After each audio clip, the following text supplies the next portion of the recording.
Well, it's been a great weekend for the kids who have come out to the ballpark to see the Phillies play the Colorado Rockies. Another great giveaway today for kids 14 and under. It's the bucket hat for kids from the Wistar Institute and Independence Blue Cross and Citizens Bank Park. It's the finale of this three-game series between the Phils and the Rockies. It's also the last game between these two teams in 2015. Hi, everybody. I'm Tom McCarthy. We'll be joined by Mike Schmidt, Ben Davis, and Greg Murphy a little later on in the telecast. Well, today is the final day of the month of May for the Phillies, and what started out as a decent month record-wise, they were 11-11 at one point, has now diminished to an 11-17 mark with one game to play. Look at the offensive numbers in May compared to April. 93 runs scored for the Phillies, and so many more doubles and extra base hits overall, but one of the big bugaboos has been the bullpen, an ERA of 4.32. Now, with every month of baseball, it doesn't matter where the team sits in the standings, there are bright spots. And here are the bright spots, the plays of the month of May for the Phils.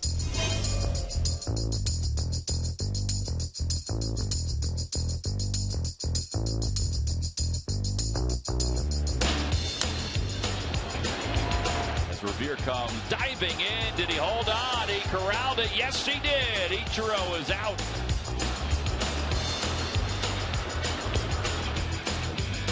Little tapper back toward the mound. Here comes Gordon toward the plate. The throw, and it's in time. Herrera on the run. He misjudged it for a moment. Reaches up and makes the catch.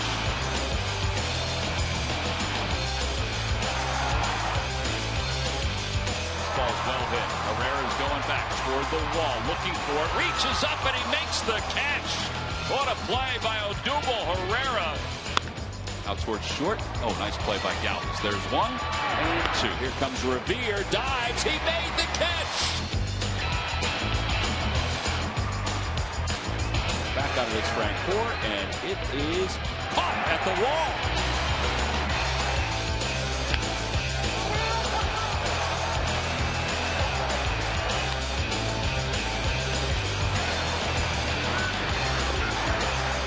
Take it inside. The throw by Rupp is right on the money. Yeah.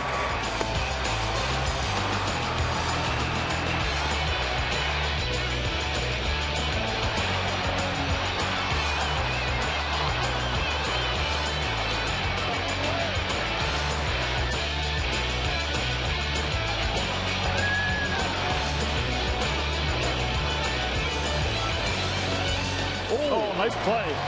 Some gentleman just look at that. He bareheaded the baseball with one hand and a ticket in the other hand and a baby attached to the chest.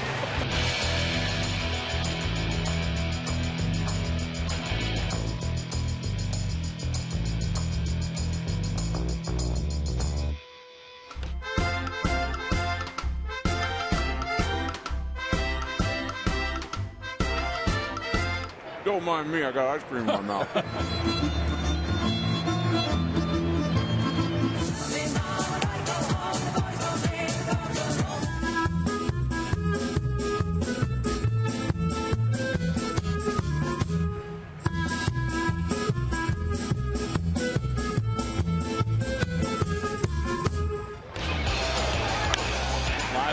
Shallow right field. Francoeur comes angling in.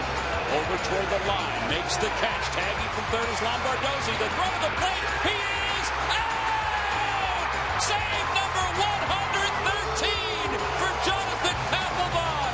It's a new Phillies franchise record. And the rifle arm of Jeff Francoeur helped Papelbon's cause. And it's checked to the record. 3-2 the final score. What a throw by Jeff Francoeur.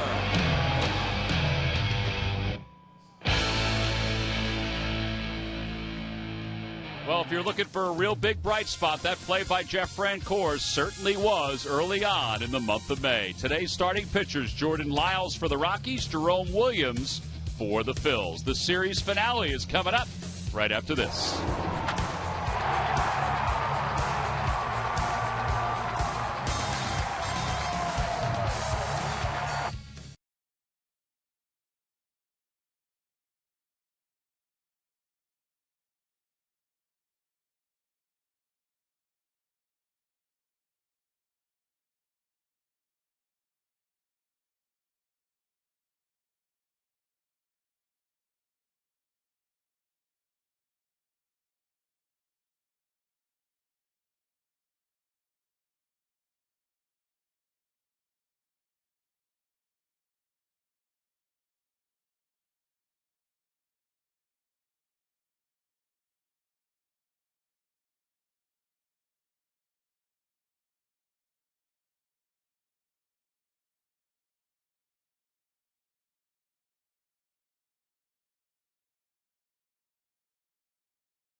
Deposit checking. Keeping things simple is helping you bank better.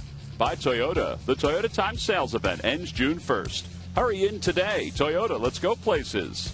By Xfinity, the official entertainment provider of the Philadelphia Phillies. And by Independence Blue Cross. Live fearless. Learn more at IBX.com.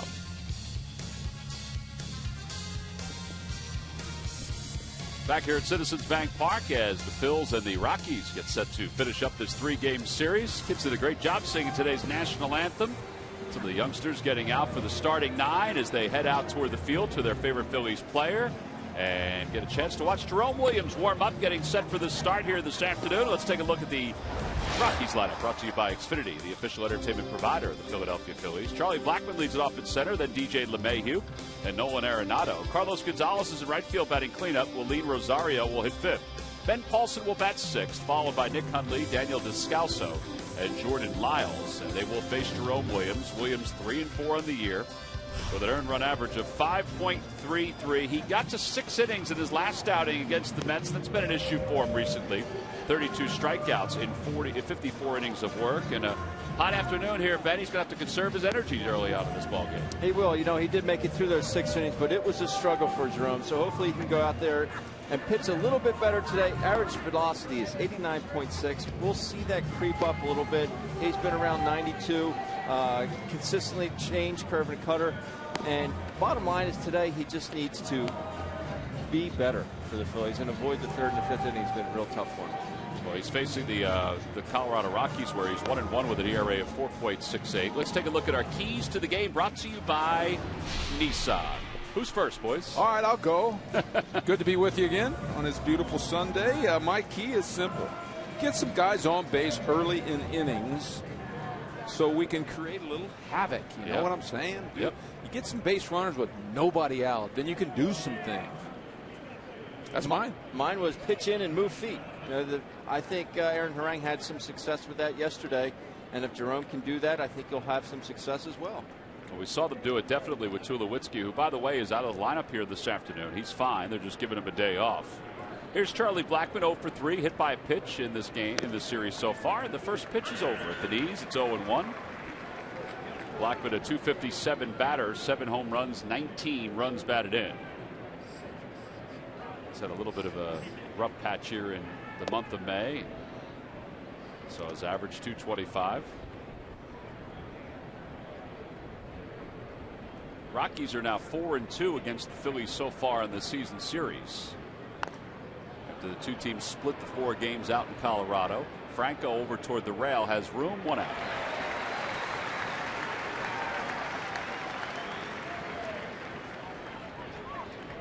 Yeah, that will bring DJ LeMahieu to the plate.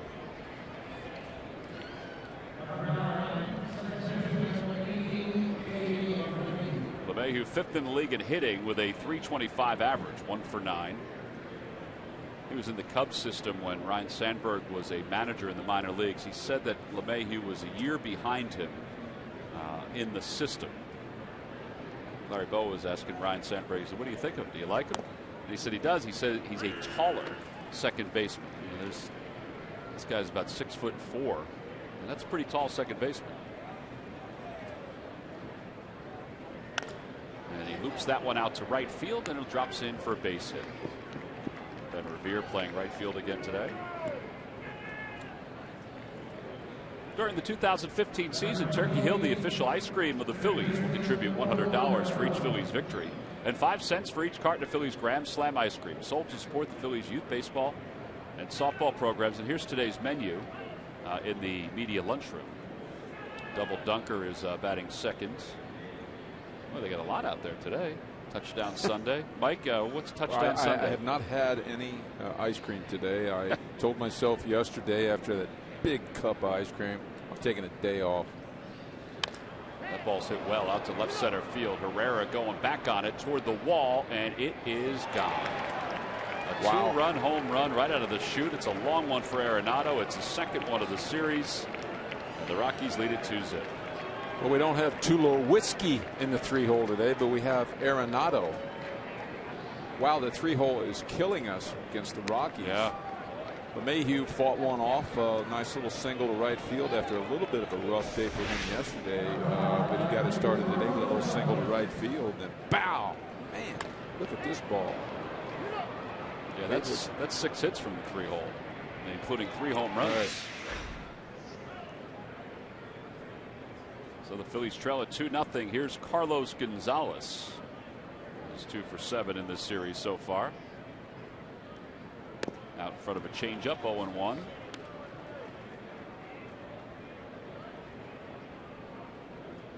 That was an over 400-foot home run there by Arenado. Had some height to it, too. Little dribbler. And off the mound is Williams. 2 outs. You just plain got to make good pitches. You got to pitch tough and well and move. You know, you talk about it. You got to move some feet, get some upper bodies backing off the plate. You got to get their hitters a little bit mad when they're a good team like this. I mean, these guys are good hitters. Colorado's got a nice hitting team. They're tough. Right now they're hot too. Look at these batting averages when they come up here. Golly. Rosario didn't play yesterday. 284 hitter with 2 home runs, playing first base today. A couple home runs, 8 RBIs. You saw his numbers against the Phillies. Like a handful of the Rockies players. He has really hit the Phils well. That one's to the left of the mound. Hernandez charges, throws him out. Nice play. Very good play by Cesar Hernandez. Side is retired. 2-run home run puts the Rockies on the board. We'll head to the bottom of the first. It's the Rockies 2 and the Phillies coming up.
Hernandez can get them out of that hole to start things off. Let's take a look at the Phils lineup, brought to you by Xfinity, the official entertainment provider of the Philadelphia Phillies. After Revere, it's Hernandez, then Utley.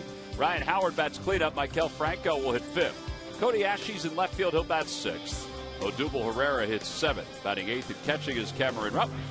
And batting 9th and pitching, of course, is Jerome Williams. And they'll face Jordan Lyles.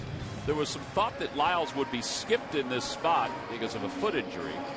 But he is good to go, making his 10th start of the season, 2-5 with an ERA of 5.10. We saw him, Ben.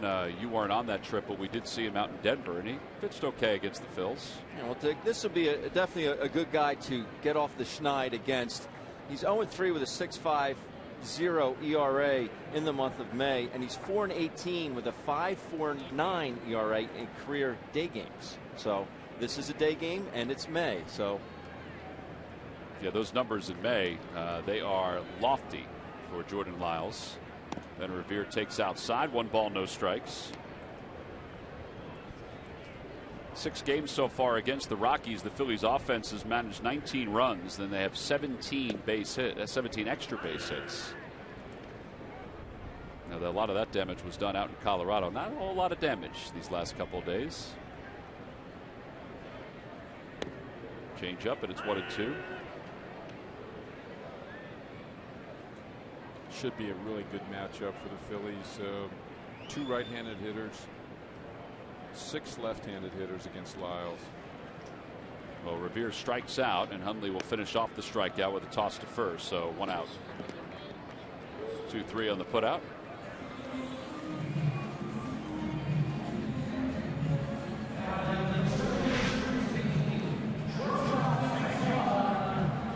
Breaking ball down in the dirt, and I tell you what, to a man, the Phillies offense has really struggled with off-speed pitches this series, particularly that breaking ball. A lot of these Rockies have 12-6 breaking balls, and they've struggled with it.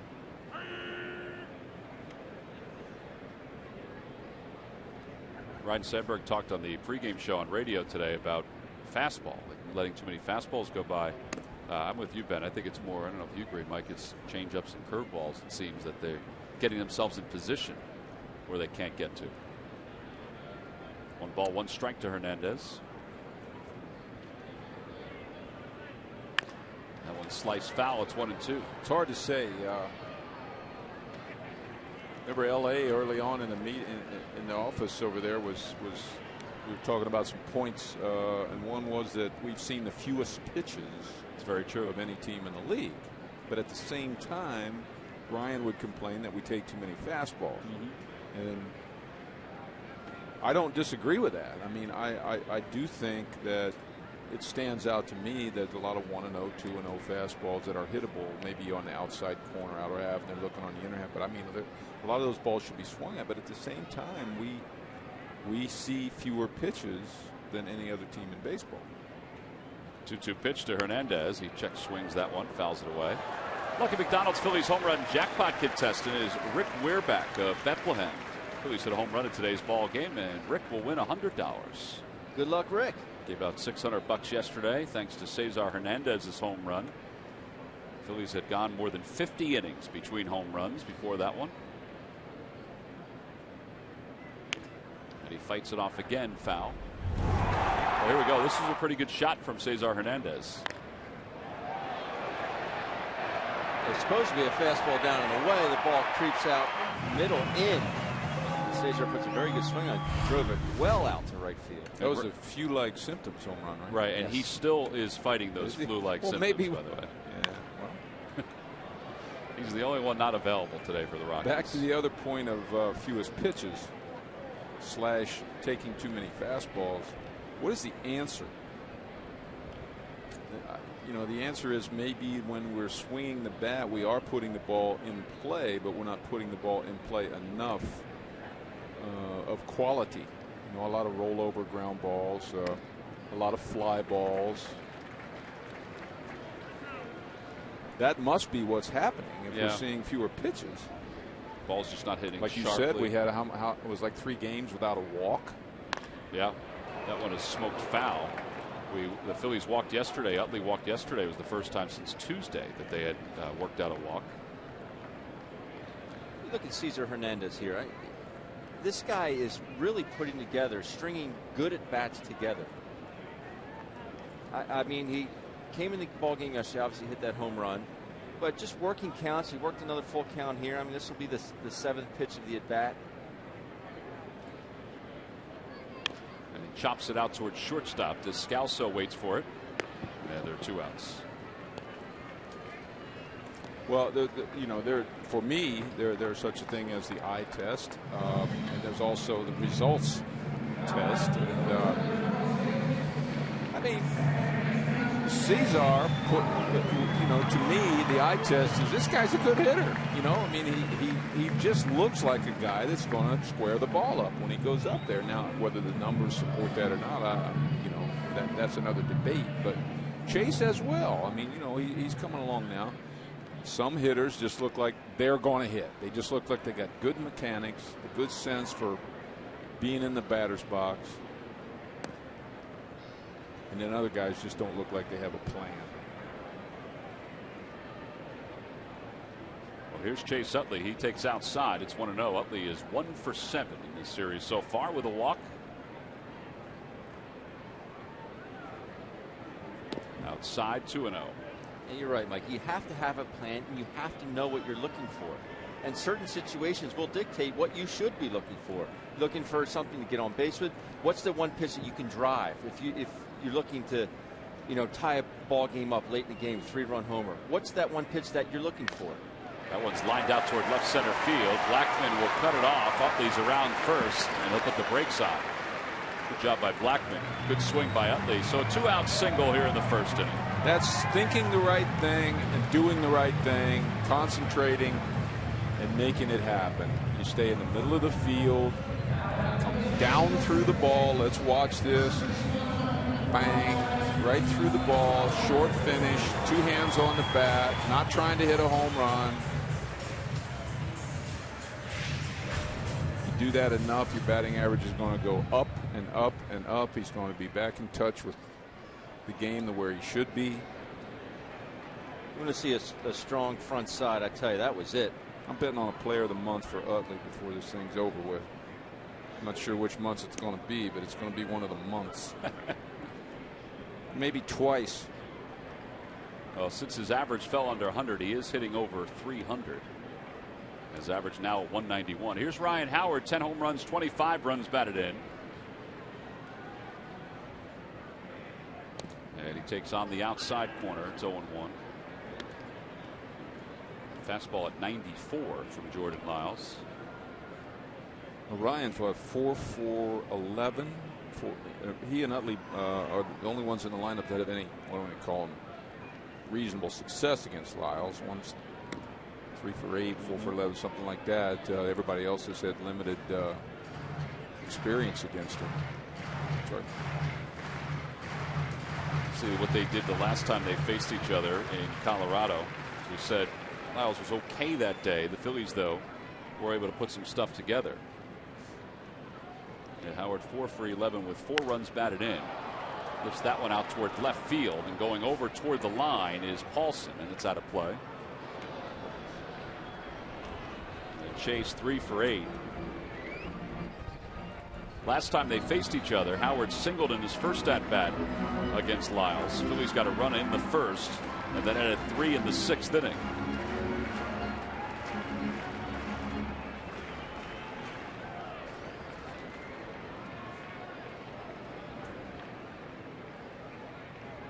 One ball, 2 strikes to Ryan Howard.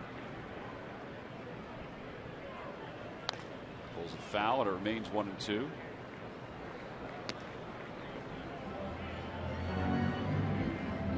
So is anybody out there right now? We've had a lot of discussion about shift yesterday and what it's doing to hitters in baseball. Is there anybody out there watching right now that says, why doesn't he just hit a ground ball down the third baseline?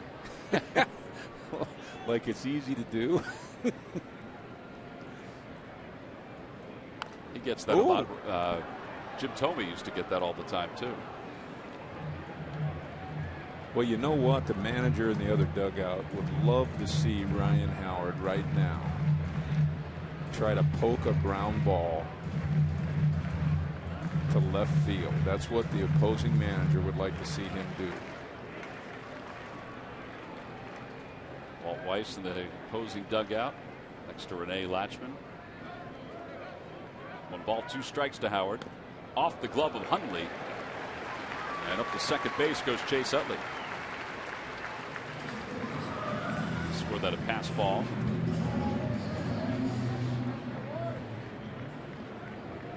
It's like Hundley didn't see it. He just kind of doesn't get crossed up. It just has a blind spot up there. Well, that's his second pass ball of the season. You know, if you remember Jorge Posada, he'd always struggle with the high pitches. He said, I can't see up there. I said, what does that mean, Georgie? He goes, I just can't look upstairs. That's why I clank them. I said, okay. I think you got to figure that one out if you're a catcher, don't you?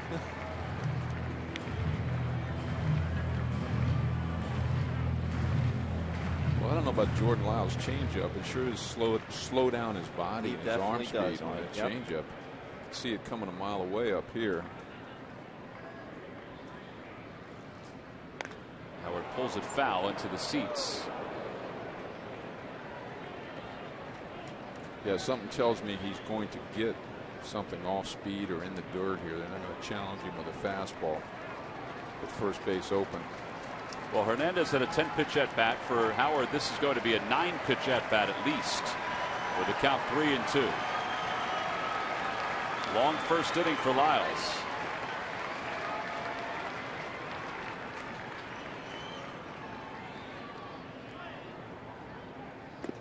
got him with a fastball. Tailing away. Second strikeout of the inning. No runs, 1 hit, and 1 man left in scoring position. We played one, on to the second. Phils and the Rockies.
There's a lot to do here at Citizens Bank Park. If you want to, you can go over to section 116 of Blitz characters, and Patrick will make a character of you and a friend, and just you by yourself. It looks like he's working on something from our broadcast photo from this past spring. I think that's you. I think there's a chance it is. We'll look at it as the day goes on, see how he progresses. Paulson hits one out toward left field. Hernandez on the run with Ashe. And it's out of play, and it's 0-1. 2-0. Rockies on top here in the second. Jerome Williams gave up a 2-run home run in the first. Such a long way to run and not have a play. You got to go all the way back to your position. I asked Cody, I said, has anybody started to say anything to you out there in the outfield? You know, people used to chant to Pat Burrell or scream at Pat Burrell. He said, no, nothing yet. That's right. That is Cody out there in left field. There he is. He's gotten 1 ball since Friday. Yep. Ryan Howard will pluck that one out of the air. 1 out. The vintage bobblehead will be given out on Tuesday to all fans coming to the Phillies and the Cincinnati Reds. Tickets can be purchased by going to Phillies.com. It's provided by the folks at WIP, WPHT. It's the vintage Phillies bobblehead. It's a nice one, too. It's got some weight to it. Oh, it does. There's the bucket hats that they gave out today to the kids 14 and under. Here's Hundley. Hundley 1 for 5 in the series.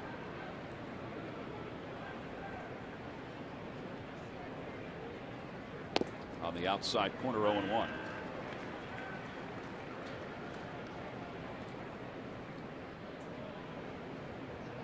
Overall, 5 home runs, 16 runs batted in for Hundley.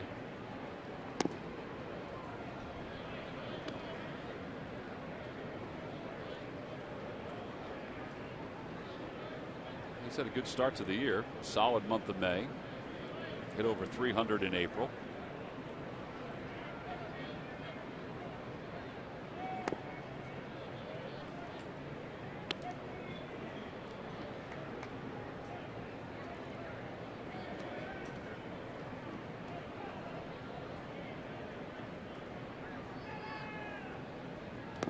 And now it's 3 balls and 1 strike. Catchers have such a tough time to maintain over the course of a year with the wear and tear. Our guy to the right here can attest to this. I mean, I admire a catcher that can be a run producer all year with the beating you take behind the plate and the responsibility that goes along with being a catcher. Yeah, there's definitely some games that, I'd get done. Obviously, you're going to be physically tired, but there's some games that we've had win a ball game 2-1, 1-0. You'd be more mentally drained than you would be physically. And a called strike 3. Hundley's down looking. First strikeout for Williams. Give Jerome credit there. That was down 3. Works ahead, goes 0-1, then throws 3 straight balls, battles back, throws a good 3-1 sinker. He swings through and then takes this one. Might be down a little bit, but Ted Barrett ringing Hundley up. No problem with that at all. 2 quality pitches. Strike, Mike? Should we go to the frame subject on that? Did Cameron frame that really well? He did catch it down a little bit and then raise it up. That was passed up. He diving at second base, so a base hit for Descalso. A 2-out single. Well, they don't give him. They don't give him the belt high pitch anymore, so they got to give him. They got to give him this pitch. You draw your line on your telestrator. That baby was just below the knees, right? It was right borderline there. Low. And that's ringing up your catcher. He's protecting you. Well, now Jordan Lyles 0 for 18 this year with 10 strikeouts. Certainly looks like he can swing the bat with that stance up there. And it's 0-1. As a catcher, though, your hands are tied, especially in the second inning of a ball game. You can't go back there and say, Ted, that ball's low. What are you doing to me? Ball's low. And then no, because he's got to get that pitch for his pitcher. He's got to make sure Jordan Lyles gets that same pitch. That's a good point. The whole relationship with the umpire from a catcher standpoint is different than everyone else's.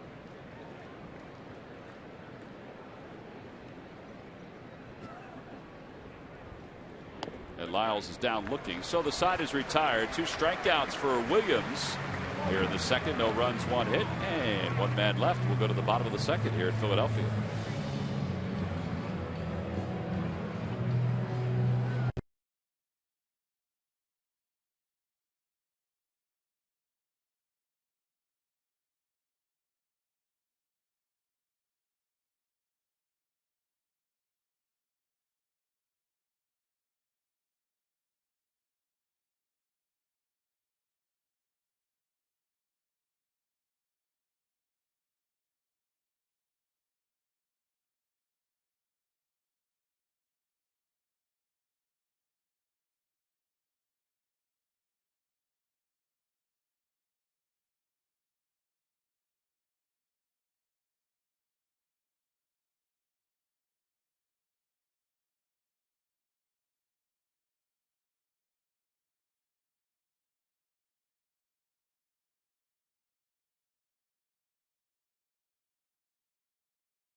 Sarah Baker will be waking you up. Watch Breakfast on Broad, presented by Virtua Joint Replacement Institute.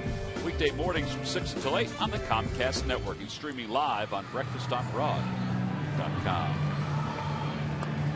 Well, she brought her own bucket hat for tonight, for today's ball game. It's not a bad idea. Sitting in the sun. Well, the Phillies have lost 6 consecutive games. We touched on this a little bit yesterday, how their numbers pale in comparison to the numbers they had on the 6-game win streak. Look at that. They've scored just 11 runs during this 6-game losing streak. They have only 1 home run. Now, their extra base hits during the winning streak were solid.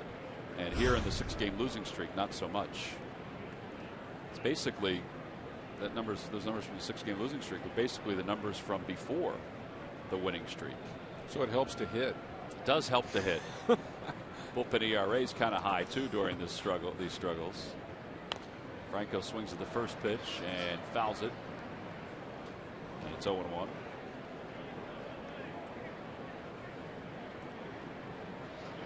Franco hitting .203 with 2 home runs, 8 runs batted in.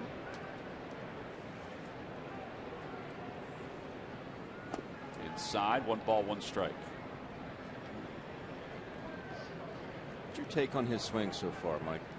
Well, I was just trying to page through here and find out what sort of a dip he's on right now.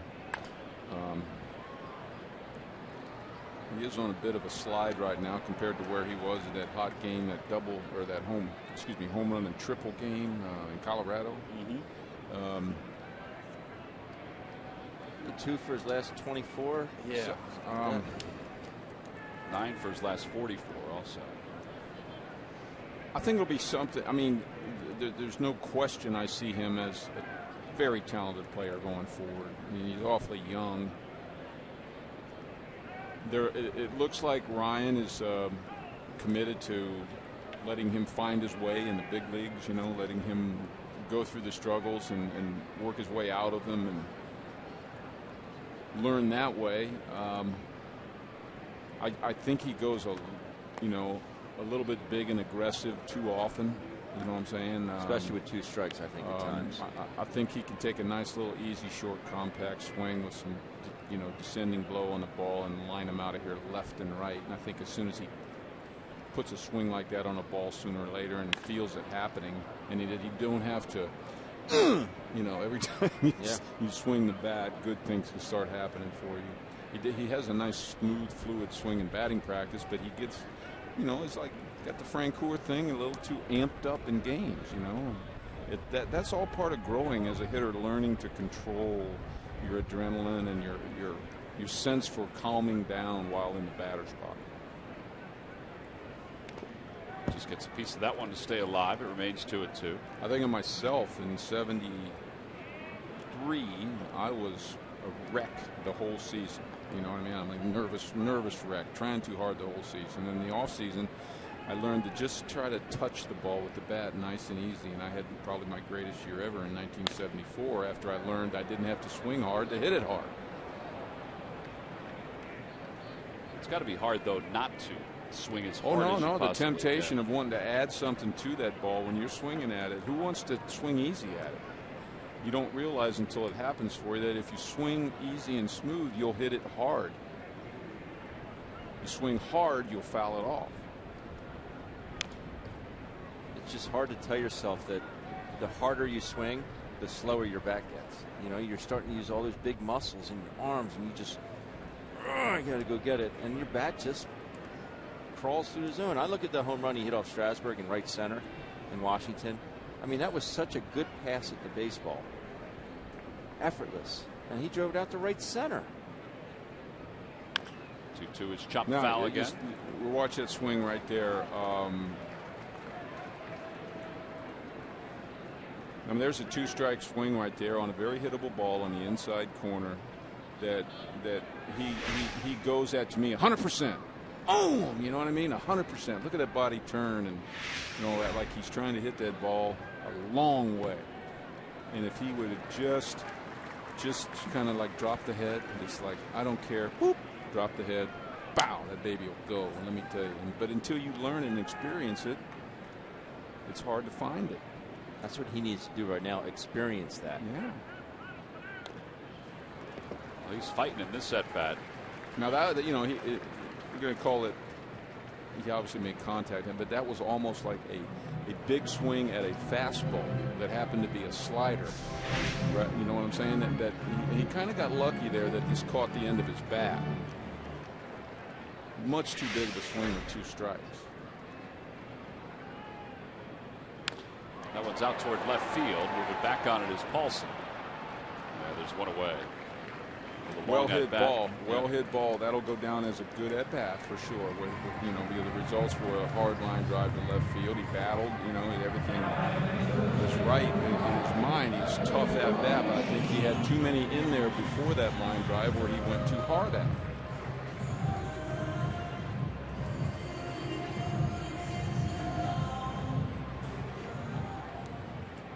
Now Cody Ashe. Ashe is 2 for 7 since coming back the other day. They've kind of changed the shift a little bit on him here. Sure did. Lyles with 38 pitches already. Well, he's had the 10 pitch at bat to Hernandez, the 8 pitch at bat to Howard, or 9 pitch at bat, now 12 pitch at bat to Franco. See, now Cody is a guy that is a much more under control swing wise than McHale. You know what I mean? A lot more quiet. And sometimes I think maybe Cody, I don't want to say this, feels for the ball a little bit. You know what I mean by feeling for the ball? It's kind of like trying to be too perfect. There's a fine line between being over aggressive and what I want to say sort of like feeling for it. It's like golf, man. Ben, you know what I'm saying is that smooth swing where everything works together is what you're after. Yeah, you mean by technical, being too technical, you start feeling for the ball. Is my balance right? Am I getting my hands in the right position? Sometimes listen, man, you get a good pitch, whack it. Up high, 3 balls, 2 strikes. Toyota Major League Scoreboard. The Reds are coming to town to take on the Phils, not before they take on the Nationals today. Todd Frazier, his 16th home run for the Cincinnati Reds. It's 1-0 in the bottom of the 4th. Nationals lead the division by a 1.5 games over the Mets. That one's hit right back toward the middle, past to Scalzo and into center field. There you go. Controlled aggressiveness. You know, I mean, you get a good pitch, you got to whack it. Well, yeah, you do have to whack. The results needs to be that it gets whacked. Could this swing be any easier? Look at that. Look Boom. at this It's tag. just like it's textbook. I'm telling you. But the thing with baseball is you got to do it all the time. You know, you're not always going to get a hit. You're not always going to square it up. You just can't in baseball. But if you take that kind of swing and that kind of an approach as often as humanly possible, you'll end up being a good hitter. Yep. But if your concentration wanes, if you start, feeling anxious and pressure and things like, well, if I don't get a couple hits today, I'm not going to play tomorrow. You know what I mean? Other things come into it. Well, that's a nice hit by Cody right there. Yeah, they're out talking to Lyles. Now, Lyles sprained his the toe on his left foot, the big toe on his left foot in his last outing. Was able to get himself into the 5th inning against the Giants. Pitched very well through the first 3 innings. They weren't sure if he would even start today. They pushed him back a little bit. And obviously the toe seems to be bugging him. He might have hurt himself trying to get out of the way of Cody's ball, too, or at least reacting real quick for it. All right, take a look, see if you can see if he moves awkwardly. See, it's like there. I don't know where the ball hit him, but I mean, he could have done something right there to pull something. He kind of landed on the 1 foot on that left foot. I wonder if he did anything there. Yep, that's going to be it for him. You never want to screw around with mechanics, I guess, if you have a foot injury. Watch how he lands right there, and he jumps. So his day is done. He leaves with a 2-0 lead, and the Phillies have a base runner here in the 2nd. And the Rockies will go to the bullpen. The relief pitcher will have as much time as he needs to get himself ready, and we'll be back right after this.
Well, the final Hatfield Dollar Dog Night will be this Wednesday when the Phillies take on the Cincinnati Reds. It's all part of a 3-game series. The Phillies and the Reds will battle it out beginning Tuesday night, Tuesday, Wednesday, and Thursday.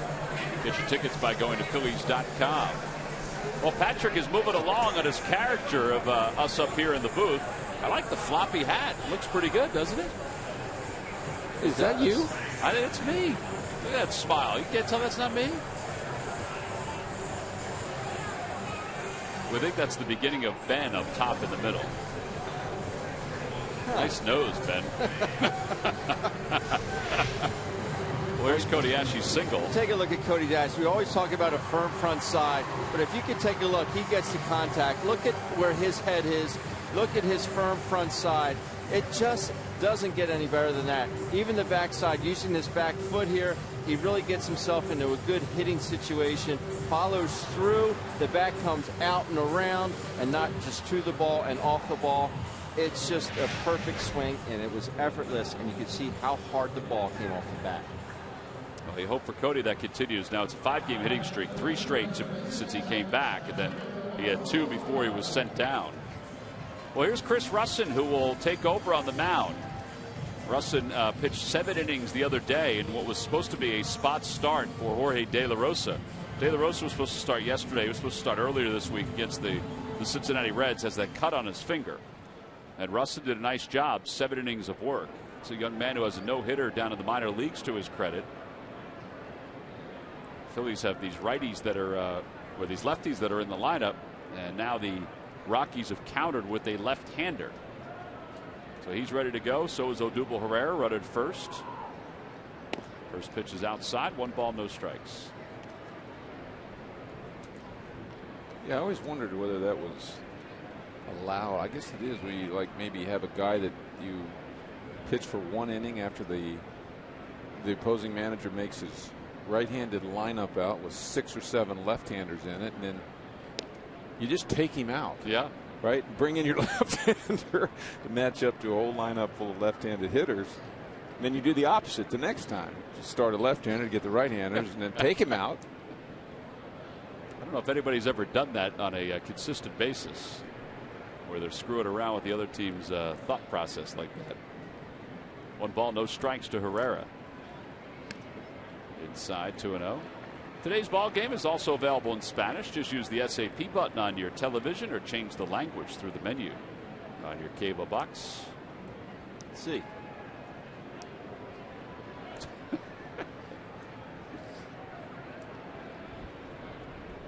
Walked down to the clubhouse today, and you're normally talking Spanish to Murph every once in a while. Yes. That's how you guys communicate. Try and help him out. And there was Wheels talking Spanish to Sal Agustinello.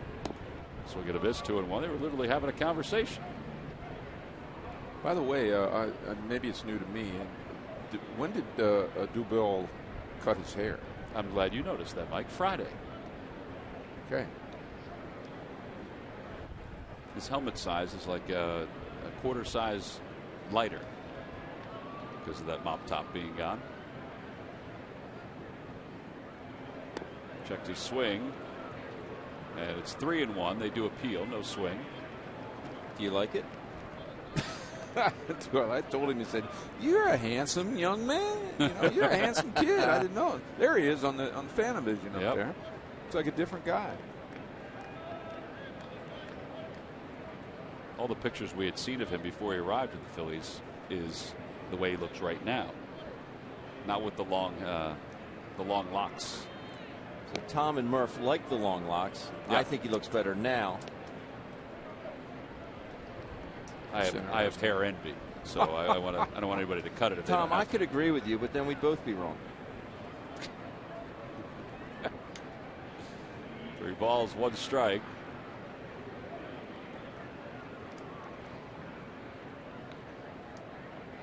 And a foul tip. It's 3-2. See, that right there is, I have a 3-1 count and I'm swinging regardless. Is that his pitch? No, it's not his pitch. It's a low ball hitter. You know, and just to swing 3-1 just because it's 3-1, that's showing that you don't have a game plan. You're not zoning in on your hot spot that you can do damage with. Showing poor discipline, for sure.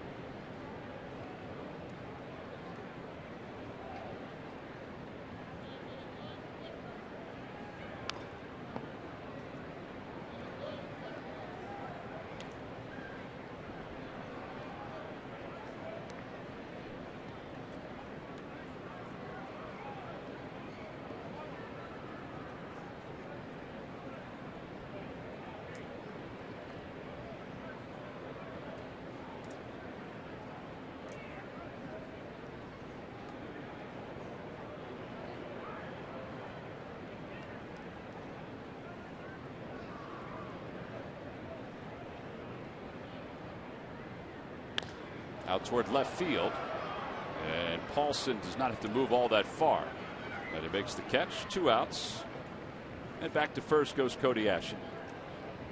Good hitters consider the walk as a win against the pitcher. Should. A good hitter should consider winning the battle. It's not just a line drive base hit or a base hit in general. Winning the battle, the walk is a major win against the pitcher. And a lot of times I don't think our hitters understand that. You know, we don't understand that that's part of the win. That's part of the system for creating base runners and increasing your offensive production as a team. You know, you need hitters that know how to walk.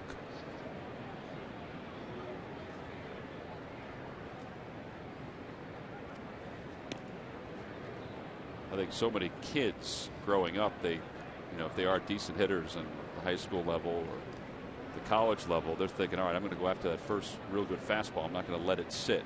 So maybe they don't pick up those habits as they're younger. I don't know if that's part of it or not. That ball's hit well out to right field. Gonzalez going back. It is off the scoreboard. And it takes an odd carom as she's around third, being waved home. LeMahieu's throw to the plate is offline. An RBI double for Rupp. It's a 2-1 ball game. Wow, that got on the right field wall fast. That's a well hit ball right there. Nice to see opposite field hitting, huh? I hate to get Deke, but Cargo deked me there. I thought it was, you know, he went back, threw his glove in the air like, oh, it's a can of corn. And that ball's 3/4 of the way up off the fence. And we see Cameron do this. Remember Tommy did it in St. Louis? Yeah. You know, driving the ball the opposite field. And that ball was, you know, he uses his bottom half really well. He's got a strong lower half and drives the baseball. Well, that run is charged to the line of Lyles. And now at second, it's Rupp, and he is the responsibility of the lefty. This one is floated out toward left, and Paulson makes the leaning, falling grab. Side is retired. A run on 2 hits. Phillies leave one in scoring position. They're on the board as we go to the third.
'14 and under receive the bucket hat. Compliments of the Wistar Institute. It's Wistar Institute Melanoma Awareness Day here at Citizens Bank Park on a bright sunshiny day. Keep yourselves covered up.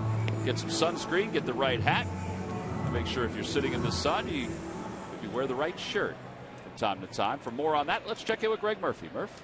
All right, thank you very much, Tom. Yes, that is the message of the day. We're actually undercover here. Say hello to Dr. Weeraratne, who is from the Wistar Institute, a scientist at the Wistar Institute. And Tom was just talking about the importance of covering up, especially on a day like today. And that's really your life's work. Tell us a little bit about what the Wistar Institute is all about. Sure. So the Wistar Institute was established in 1892. It was the nation's first independent medical research institute, so not affiliated with a hospital or a university. And it has a long history as both as a vaccine center and a cancer research center. And you spend your days really concentrating on the problem that is melanoma. And it is a problem not just in this country, but worldwide. And, is it getting better? Are the numbers coming down? I wish I could tell you that was the case, but as the hole in the ozone layer gets bigger and we don't protect ourselves as well as we should, the incidence of melanoma is one of the few cancers that has actually continued to rise over the last several years. And so it's very important to protect yourself. When you came in at the gate today, people were handing out sunscreens and hats.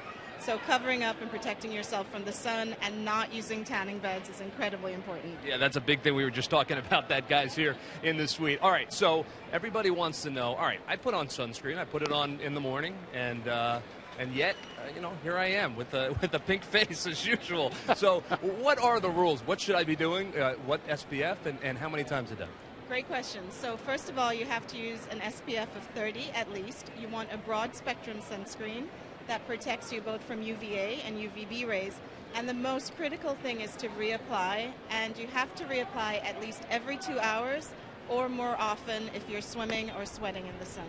Yeah, that's the key, no doubt about it. All right, so you're making progress at the Wistar Institute. You guys continue to do it every day. So tell us some of the new therapies that are beginning to show some promise for folks. Sure. So I think one of the most exciting things in the field right now is immunotherapy. So therapies that encourage your immune system to work against the cancers and inhibit their spread and their growth. We're very interested in what we call small molecule inhibitors, targeting different signaling within the cancer cells as well. And we should tell people, guys, before we send it back, it's not just people that look like me that have to worry about it, right? It's a worldwide problem for all skin types. That's right. I've got my sunblock on, and actually Bob Marley died of melanoma, so, nobody is protected from the sun. Well, certainly, I know all about that, guys. Oh, look who's here. Did you put your sunscreen on, Fanatic? You did? You smell like coconut. Yeah, I can tell. Always good to see you. Thanks for joining us here.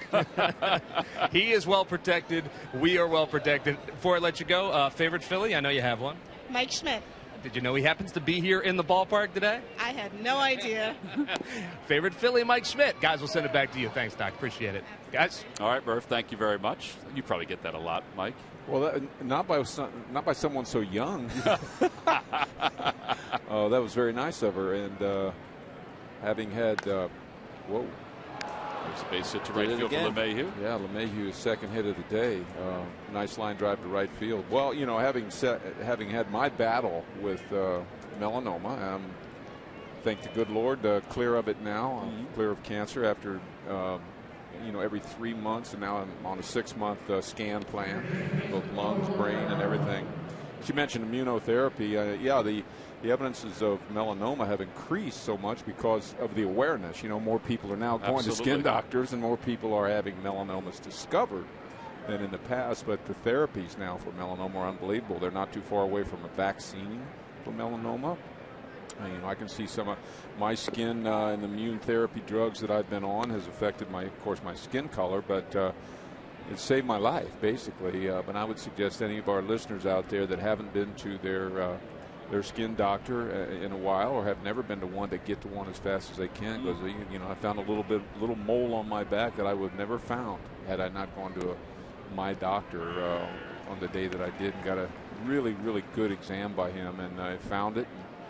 Golly, I don't know where I'd be right now if I hadn't been to that skin doctor. Well, and I think the one thing that Doc talked to Murph about is that Murph's fair-skinned, I'm fair-skinned, you're fair-skinned. Yes, but Ben is not fair-skinned. But you don't have to be fair-skinned to have the issues. Exactly right. One of my closest friends had to have his nose restructured and the melanoma removed from the side of his face, and he's very dark-skinned, a Jewish man down in Florida. So it can happen to anybody. Yeah. Well, again, the Wistar Institute, they're doing a lot of great work, and that bucket hat is a great reminder for everybody that was given out to youngsters 14 and under. The count is 2-1 to Arenado, who had a 2-run home run his first time up. A check swing. Did he go? Yes. And one last thing on that. When I was a kid, I'm fair-skinned. I was a lifeguard, a baseball player. I was in the sun every day, all day. Absolutely. And we didn't have sunscreen back in the day, and fact, we use iodine and baby oil trying to get a tan, you know, and when am I going to get a tan? So my whole life's been, you know, in the sun without without sunscreen and covering up. But that's all different now. There's a ball to Utley. There's one, and Hernandez's flip to first is not in time. Well, that was awfully close. First base umpire was right on it. Ryan Sandberg is stirring somewhat in the dugout, starting to go up the stairs. I'll tell you what, Arenado may have hurt himself, because I tell you, he was kind of gingerly crossing first base I there. thought if the you same watch thing. him, I mean, he barely beat it out. Look, he's kind of like easing across first base. He may not even have beaten it out. I don't think he beat it out. I think he's out. He's out. And Ryan Sandberg is going to challenge this one. He's going to come over toward Ted Barrett, the home plate umpire. Mike, I thought the same thing you thought. I thought as he was going down the line, there was something cramping. There was something he that didn't was causing hustle. an issue. It was like he thought, I know I'm going to beat this, so I can slow up and just Right. beat it. And It was not a hard 90, was it? No. Take another look at Howard. He stayed on the bag. That's what I was looking at. Yeah, he's out. And Howard's foot is on the bag. There was no signal from the umpire. Watch again. I'd like to see Ryan farther down on that bag, though. You know, it's almost like he had his Up foot toward the already- right field line? Yes, more towards the right field. Toward right field, I should say. I'd like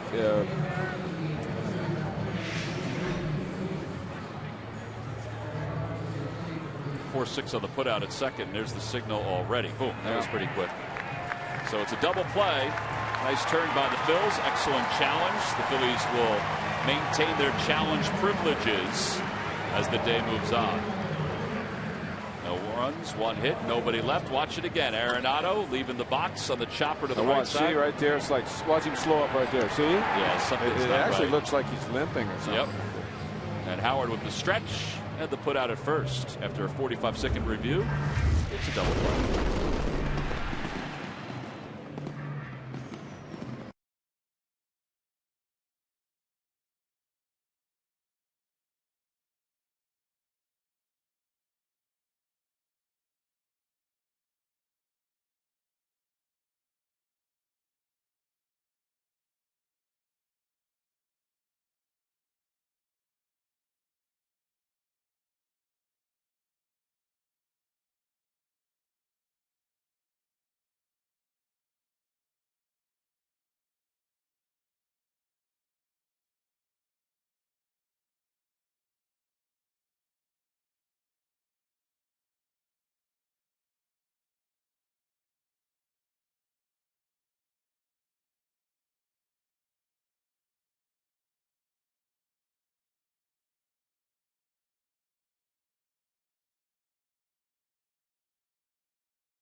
ChevyDealer.com. And by McDonald's. Try McDonald's new sirloin third-pound burgers. Choose from 3 varieties at $4.99 each. McDonald's. I'm loving it. Well, Patrick looks like he's completed the Ben Davis portion of the character. And next up, it looks like it's going to be Mike. Just gauging by the picture, Mike, it looks like you're going to be next. There goes nothing. We'll keep an eye on what Patrick's doing as the day moves on. Brandon Barnes takes over in left field for Ben Paulson. I wonder if Paulson did anything on that fly ball that he awkwardly went after with Jerome Williams at the plate. Oh, these Rockies are dropping like flies. I was about to say the same thing. Alive. Revere is retired, 3 unassisted. And 1 out here in the third. All right, I'm gonna throw a little criticism out at Ben right here. Ball 1, leading off the inning. Left-handed pitcher. Ben should run a deeper count in that at bat, and you know, the Ben's style is to be swinging, and Ben generally puts the ball in play when he swings. Therefore, too much swinging can lead to a lower on base percentage. Oh, Does yeah. that make sense?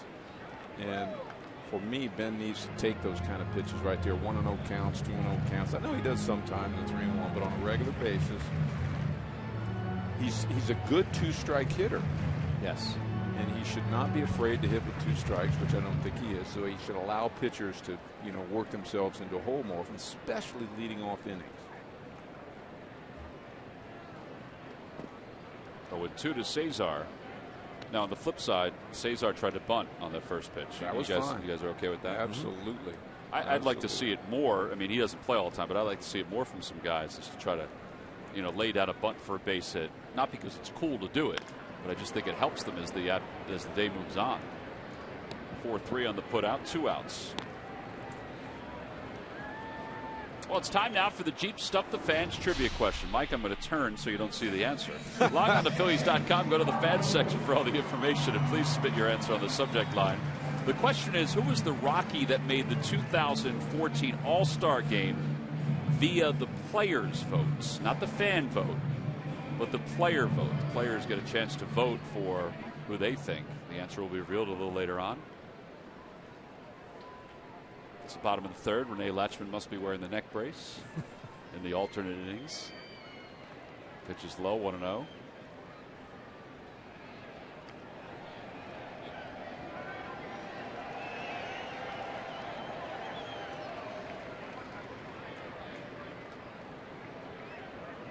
Utley singled his first time up, so he's 1 for 1.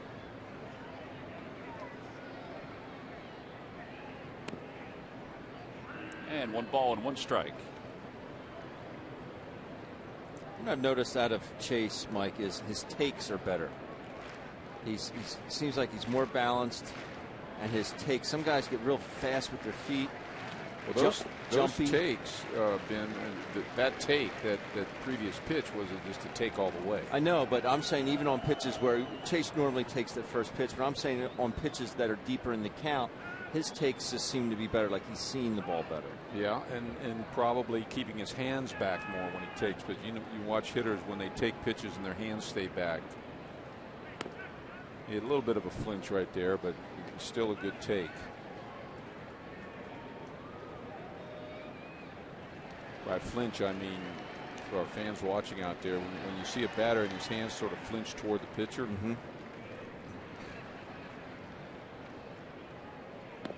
A little low, and now it's 3 balls and 2 strikes.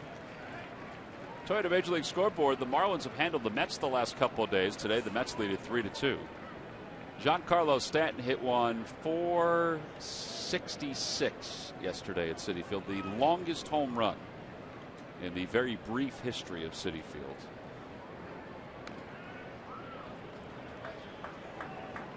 It must have a 500-foot home run coming at some point this year. Well, right? the one he hit at Dodger Stadium, I thought was over 500 because it went out of the ballpark, went over the pavilion roof. That wasn't 500 feet, so yeah, he's got to have one, doesn't he? If anyone does. Some of these stadiums are just getting in his way. That's the problem. And Utley rips it foul. Oh. I remember against the White Sox, Joe Borchard hit one off of Brett Myers.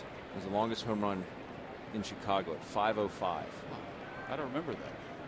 5:05. This is in the summer of 2004. It's the longest home run ever hit at U.S. Cellular Field. And it went to right center, way up on it was a bomb. Out toward left field, and Barnes ventures back, and today he makes the catch. The other day on that ball from Utley, he didn't make the catch. He jumped and it went off the edge of his glove. So it's a 1-2-3 third inning. We played 3. We're on to Mike Schmidt. That's a heck of a mustache that Patrick's giving you there, Michael. We'll be back at the top of the 4th.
Top of the fourth inning, the Rockies lead the Phillies 2-1. And it'll be Carlos Gonzalez, Willeen Rosario, and Brandon Barnes for the Rockies against Jerome Williams as we begin the top of the fourth. Final game of this 3-game series. See, Maikel Franco is going to move over to the right side of the diamond with the overshift on with Carlos Gonzalez at the plate.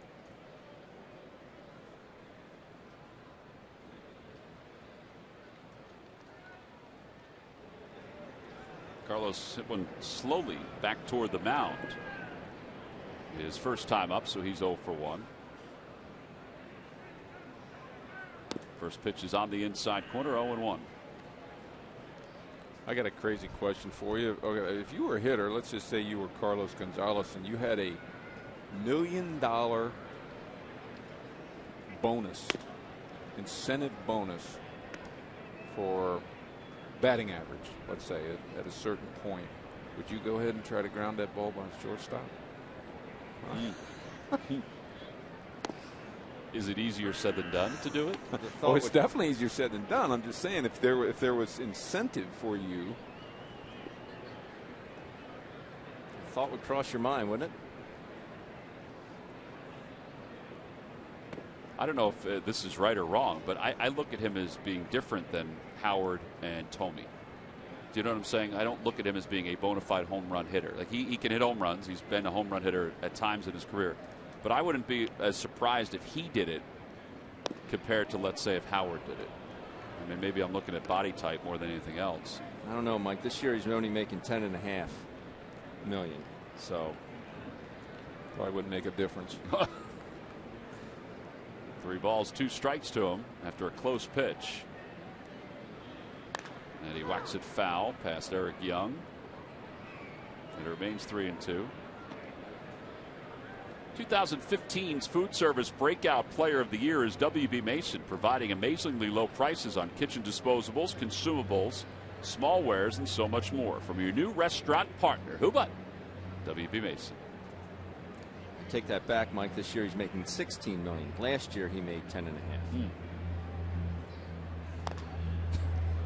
Franco's charging on this one. He's got it, flips with his glove, and he flips it too high. And Gonzalez is safe at first. Boy, I think he had time to make that flip with his hand. They're going to score that a base hit, though. Well, there's one where the shift gives you a hit.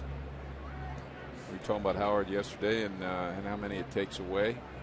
Confusion of who's playing where, and basic ground ball right to the second baseman turns into a base hit. You see Maikel Franco's glove. We see Chase Utley do that all the time. Second baseman's glove's not going to have as deep a pocket because he needs to make that shift, the transition on the double play. Third baseman's glove going to have a little bit of a deeper pocket, so that kind of got swallowed up. And that's why the flip was too high. That one's over toward the hole, and a base hit for Rosario puts runners on first and second with nobody out.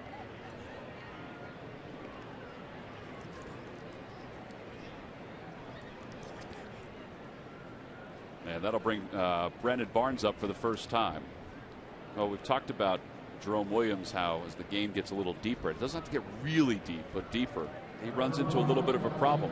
He does. You know, going into today's game, the 3rd and the 5th inning this year for Jerome Williams, he's given up 23 runs and only 9 other runs in all the other innings combined. All the other innings, only 9, but in the 3rd and the 5th, 23. So it's 3rd through the 5th or 3rd and the 5th? 3rd and the 5th. Okay. Well, we're mixing it up a little bit here in the 4th.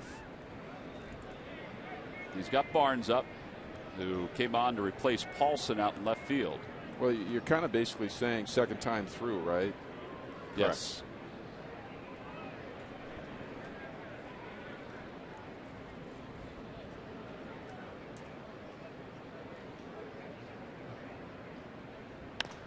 Fly ball down the right field line, and that'll slice out of play. And it's 0-1.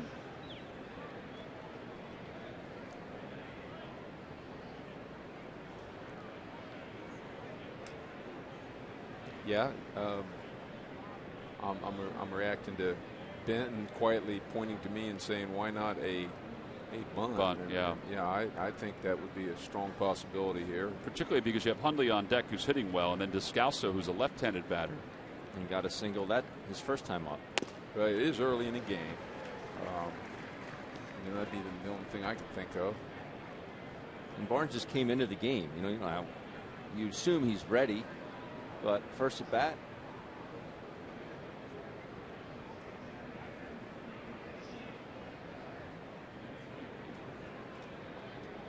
No balls, 2 strikes.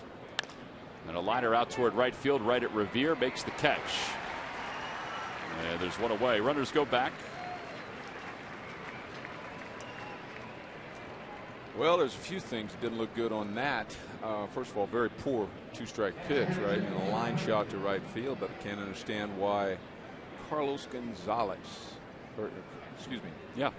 Cargo, didn't go back to second base, the tag, and go to third on that ball, especially with Ben Revere in right field.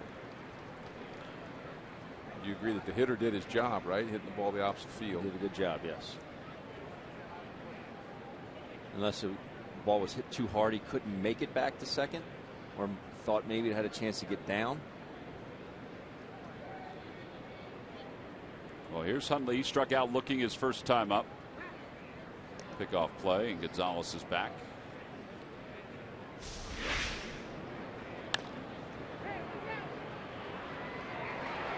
Yeah, he could have gotten back, don't you guys think? Now, maybe it wasn't deep enough, but I think Ben's improved his throws from left and right, although we haven't seen as many from right. But I don't think Ben's going to throw him out from No. right.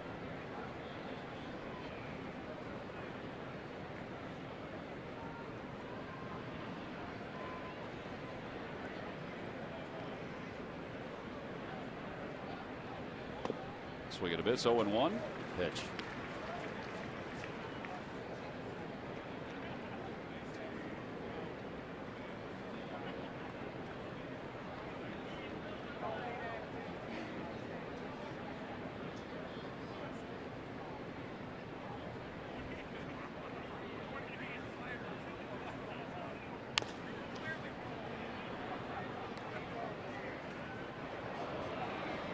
Took a bad hop on Katie and hit off the wall. No balls and 2 strikes. A little change up, turnover change up right there, trying to get the double play ball. Almost did.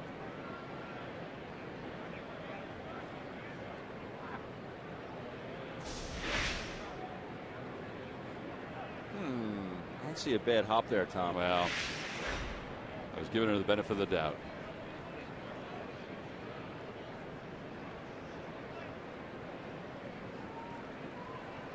A 0-2 to Hundley.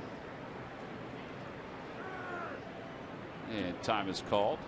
Do the girls get a little razzing down there when That's they a let good one question. go through the wicket? I'm sure somebody probably says something to them. They have counterparts with them who are kind of, getting used to having those responsibilities that are sitting with them, and I'm sure they were joking with each other about it.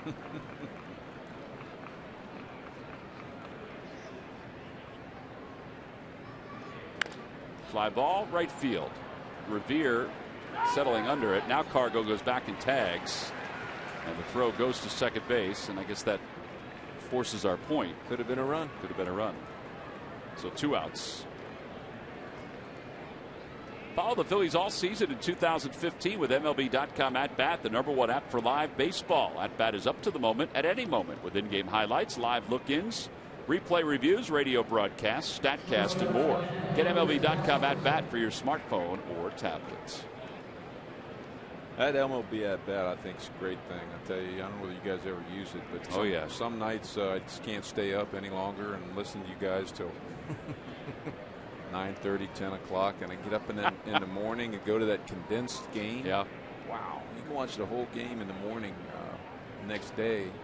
What, 10 minutes? Yeah, it's pretty fast. And you get an email or a text saying we have the condensed game for you. That makes it even better. Well, a quick conversation. They're probably saying, all right, do we walk Descalso, face the pitcher? How do we throw to him here? Well, it's the old, there's man on first. So the old baseball rules say you can't walk a guy with a guy occupying first base. So let's pitch around him.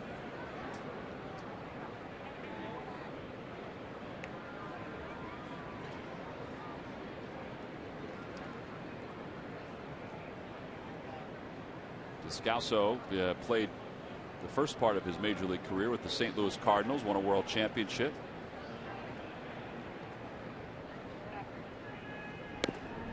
Late on that pitch. It's 1 ball, 1 strike. So I guess they're not looking around him. No, in that one. Must think they're going to go after him. Jerome got away with a couple of, in this earlier in this inning, a couple of 0-2 pitches right there.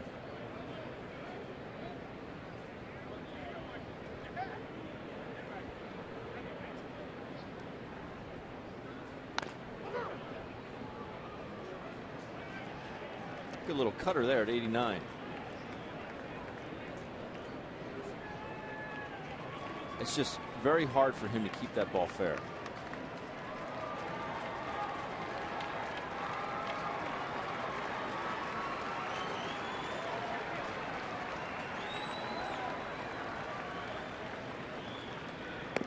And a called strike 3 through the 2-seamer, and it came back off the high hip of Descalso. Side is retired. No runs, 2 hits, 2 men left. Bottom of the 4th. Ryan Howard will lead it off when we come back.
Sales event ends June 1st. Hurry in today. Toyota, let's go places. Buy WB Mason. You can't go wrong when you buy right. And buy the Quality Plus Ford stores. Go further. On to the bottom of the 4th inning. Ryan Howard will lead things off against lefty Chris Russin, who is on in relief of Jordan Lyles, who re-aggravated the sore toe that he hurt in his last start. Guys, I'm telling you, he's standing taller and real close to home plate. Is he not? He is. That was always the argument, at least it has been over the last few years, is that Ryan's too far away from home plate. But Ben, you pointed that out yesterday. And his back foot is closer toward the chalk line.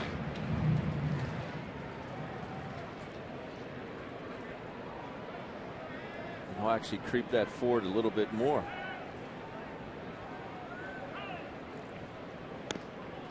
One ball, 2 strikes, a 90-mile-an-hour fastball. The only thing I would say about that is, I mean, he's moving up closer, thinking that he can reach more over the outside corner, which is not always the greatest thing. He pulls that one under the glove of Rosario. Russin is there to cover. Now put that right on the list of shift robbing hits right there. Okay, we got it more like 20, don't we, so far this year? It does seem like there's more and more. One out. Maikel Franco's coming up. Let's check in with Greg Murphy. Murph.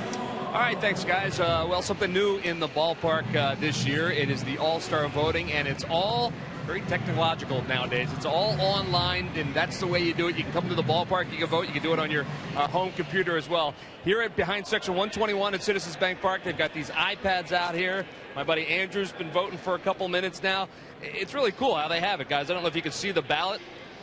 Every player in Major League Baseball is eligible. Let's say you just wanted to vote for some Phillies. You can click on the Phillies logo right there, go down we'll go down to Freddie Galvis and throw him a vote. You just click on that, boom, a vote for Freddie Galvis. It's that easy. Voting is till July the 2nd. Everybody that gets votes here at Citizens Bank Park gets one of these bracelets or a tattoo. If you vote 35 times here at Citizens Bank Park, you get this free T-shirt as well. So lots going on here at the ballpark, but this is a good one. An easy way to vote for your favorite players all around Major League Baseball and your favorite Phillies for that All-Star game, which is not too far away, guys, right in the middle of July. Put out goes 1-3. Murph, how many times can you vote on a player? Is there a limit to the number of times you can punch a guy's name in? No, you can. So there is a limit to how many times a fan can vote. And here at the ballpark, it's 35. But that said, you can then go home and you can log on to a different computer and continue to vote. So, you can get the vote out there if you'd like. So don't worry about the limit. They'll tell you when you've hit your limit, but it's pretty high, so you can keep on going and vote for the guys that you want. All right, Murph, is there a write-in section on the iPad? Can you write somebody in? There is a write-in section. Tom, would you like me to vote for anyone in particular? Just write Ben's name in there and see if it goes. Ben Davis? Yeah. Okay, yeah. Should I do it under the catchers? I guess I should. Well, if you want to. I don't think he can get down anymore. Ben Davis. All right. One vote for Ben Davis. Really? Congratulations. Well, no, actually it didn't go through. So. 0 votes for Ben Davis. I'm sorry. Still 0 votes. I always wanted one. Well, there you go. I'll try again later. All right, Murph. So, Murph, it's so easy, even I could do it? It's so easy, almost anyone can do it, Ben. 0-2 to Ashe. And then Ashe hits one off the end of the bat up the third base line foul. And it remains no balls and 2 strikes.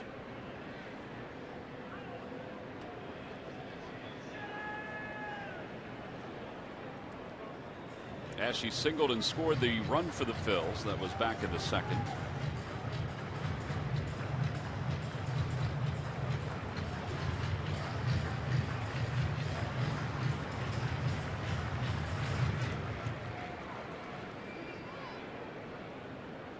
A little test here for all our left-handed hitters. This switch up from the right-handed pitcher to the left-handed pitcher. Breaking ball right on the inside part of the plate. 7 in a row retired by Russin. That's his first strikeout since coming on in relief. We've played 4 innings here at Philadelphia. Phillies trail at 2-1 to the Rockies.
We watched Rene Latchman, who is one of the coaches for the Rockies. He was having some issues with his neck, so he had the neck brace on, and he was able to walk around a little bit. Then he took the neck brace off another inning later.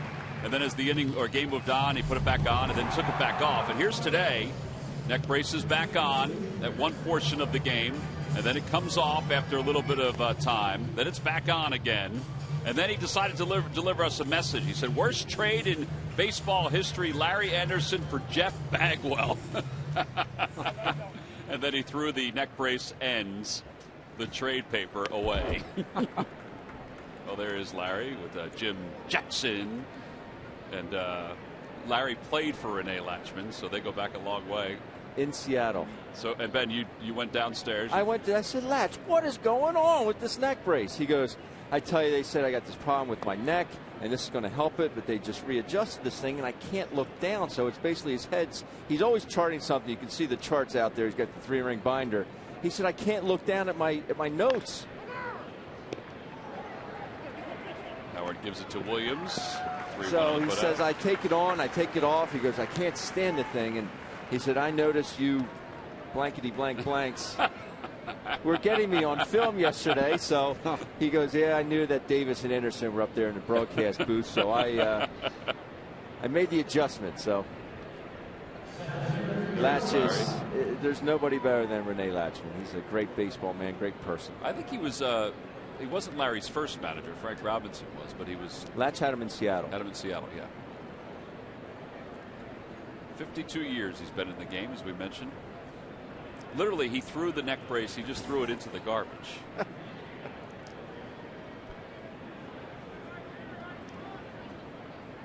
Well, nice going with your homework assignment, Ben.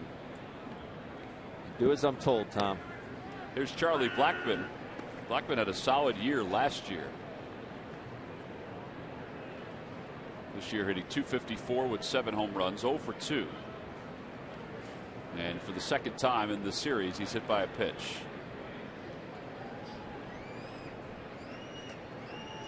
Well, it's time now for our Jeep Stump the Fans trivia quiz answer. Who was the Rocky that made the 2014 All-Star game via the players' votes? I'm going to go with the man that just got hit, Charlie Blackmon. You are correct. I have no idea. Good job. Good job, man. Log back on to Phillies.com to find out if you're the winner of a Phillies prize pack. I was set to give you hints and everything. I don't think Jerome was all that thrilled with him letting that ball hit him. Yeah, we saw that yesterday with the curveball where he kind of turned and put his calf into it. Kind of did the same thing here today.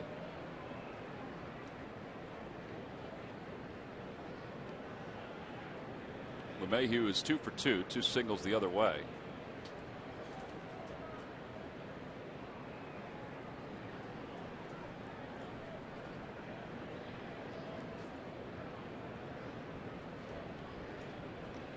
An interesting question for Ben. I watched Ryan Sandberg with the signs: touch the ear, touch the chin, touch the nose, touch the hat.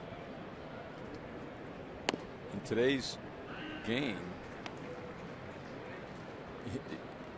is that something that a veteran catcher, there he goes right there, you see Rhino doing it right now. I mean, he's signaling the step off, the throw over, right, pitch out, things like that. Is that something that in today's game there are no catchers? Whoa. Out to left field, Ashley going back, and that one is gone. A 2-run home run, second 2-run home run of the day for the Rockies. And they now lead it 4-1. Yeah, and that's LeMahieu again after 2 singles to right field. He's got a pretty good day going right now. 3 for 3 with now 2 RBIs, 2 singles to right field. Yeah, it's going to be a nice trip for him back to Colorado after the game, I tell you. It is one of those innings Jerome has trouble in the 5th inning after getting the first out. And he went down and got looked like kind of a changeup or something low.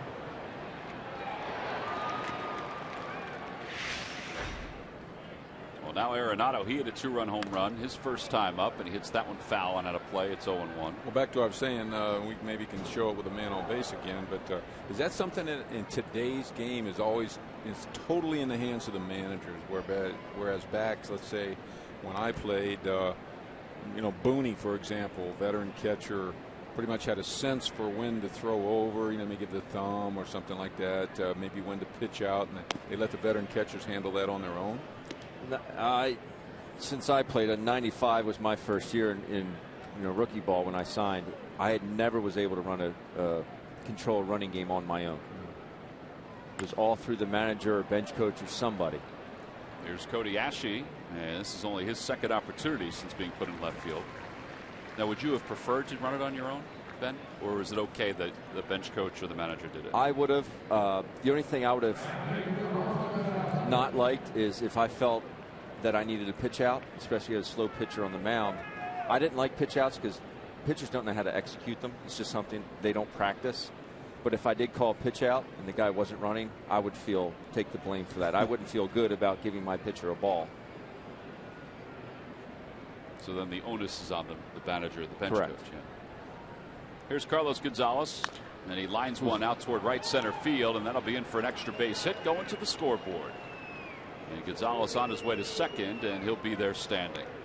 2-out double, his 6th of the year. First ball fastball. I mean, golly, you just throw those balls down the middle of the plate. Sooner or later, you're going to get smoked.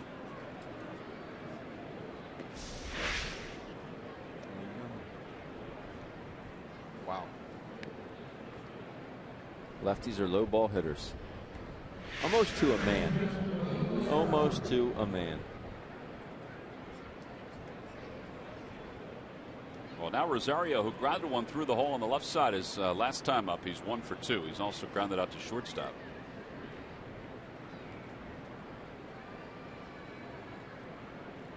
Phillies trail at 4-1 here in the top of the 5th inning. Fly ball center field, and Odubel Herrera has it for the final out, and the side is retired. But 2 runs, 2 hits.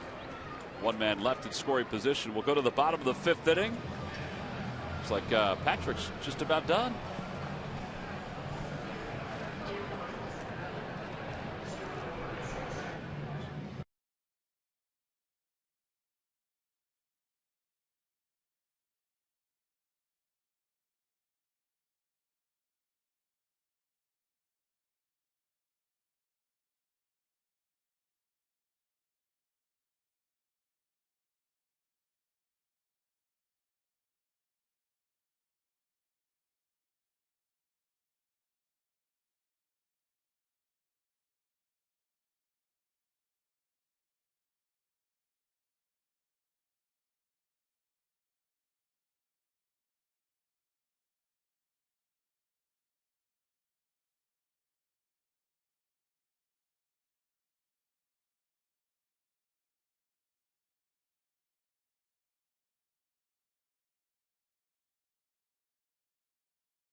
Music legends, the OJs, will be on hand.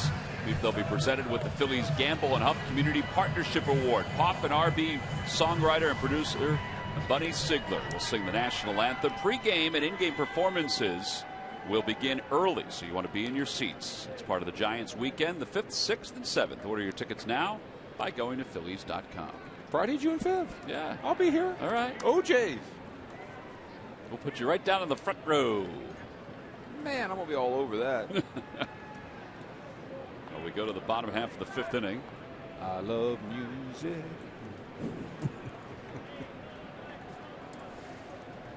Backstabber. We'll ask them for a special concert. Here's Odubel Herrera, who lied out his first time up. He's 0 for 1.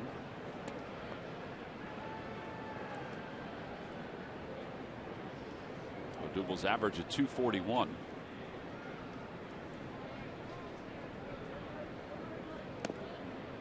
One ball or no balls and 2 strikes.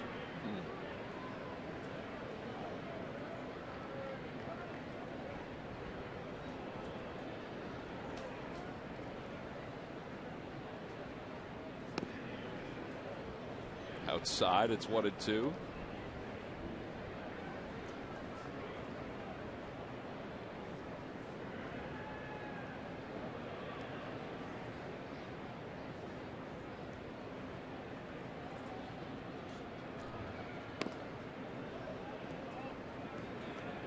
This kid's done a nice job since coming in for Jordan Lyles. Lyles is charged with 1 run in an inning and a third. Rustin pitched well in 7 innings in a spot start the other day for the Rockies.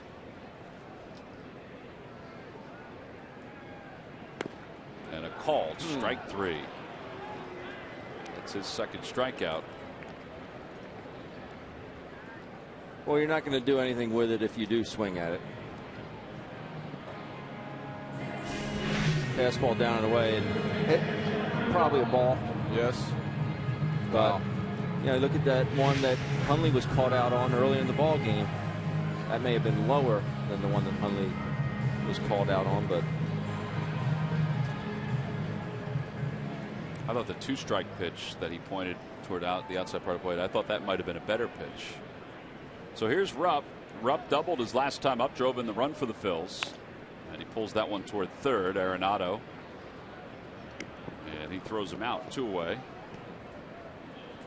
You looking for some OJ songs on your iPhone, Mike? How'd you know I was doing that? I'm watching the game here. Another quick out. Cameron laced that ball to right field the last time up. A roll over ground ball to third. Well, now Andres Blanco is going to pinch hit for Jerome Williams. So Williams is done after 5. Genmar Gomez warming up in the pen.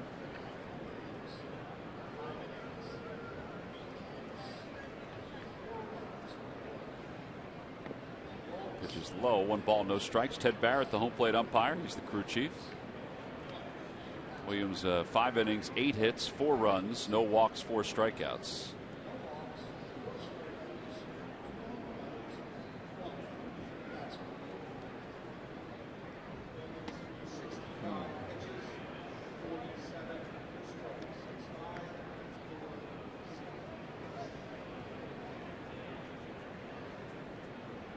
With the off day tomorrow, I guess you have the luxury of utilizing the pen. Severino Gonzalez is also available in the bullpen today. That's a fair ball down the left field line. And Andres Blanco is going to be aboard as a pinch hitter. 2 outs here in the 5th. That's a nice hit. See, I like that. I swear that he just tried to tomahawk that ball. You know what I'm saying? He got an inside fastball and he just tried to beat it on the ground, and exactly what happened for a double. Watch this. Pow!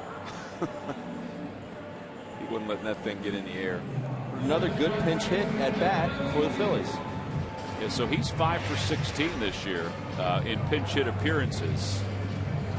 Cesar Hernandez leads the way with 5 pinch hits in 18 at bats. So a runner in scoring position with 2 men down. Here's Ben Revere, who was hitless in 2 at bats.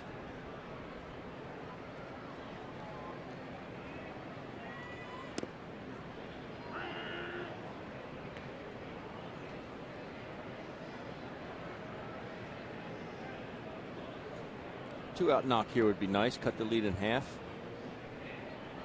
Get 2 quick outs. All of a sudden, you got a man on second base. But after the double, get a run here. It'd be big.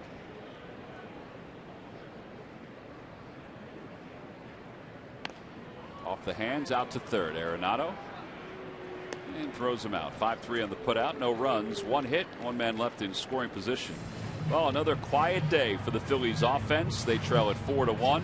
We'll go to the top of the 6th inning here in South Philly.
a big piece in the middle of Ryan Sandberg's everyday lineup. The month of May has been very merry for Ryan Howard. A batting average below 200 in April has been consistently above 300 during the second month of the season. The average has climbed and the power in his bat has returned. Number 6 is key to the Phillies offense. His successful swings are making Phillies fans jump for joy.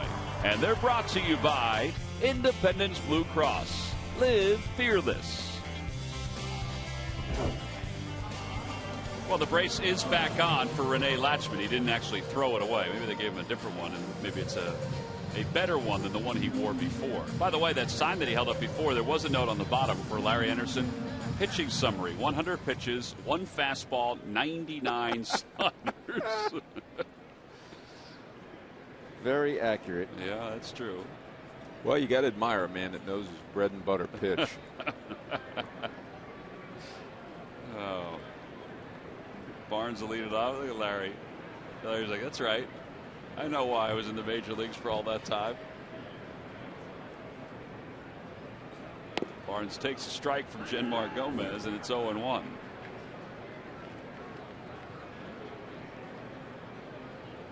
Gomez, 0-1, a 2.95 ERA. It would be at this point where Larry would say, I wish they would just keep me out of their shtick. 1 ball, 1 strike.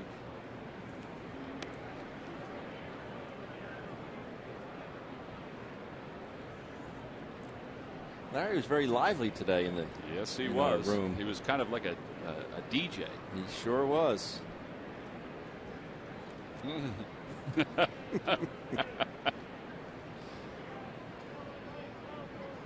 one is rocketed foul down the left field line. One song in particular he kept playing, and he played it for Michael, and he said, thanks a lot, Larry. That's going to be stuck in my head the rest of the day. We can't say what the title of the song was, unfortunately. That one, or the What Does the Fanatic Say? Yes. That's the other song that Larry plays a lot. 1 ball, 2 strikes to Barnes. He lined out to Revere's only time up. He came on for Ben Paulson, who we're told left with a migraine.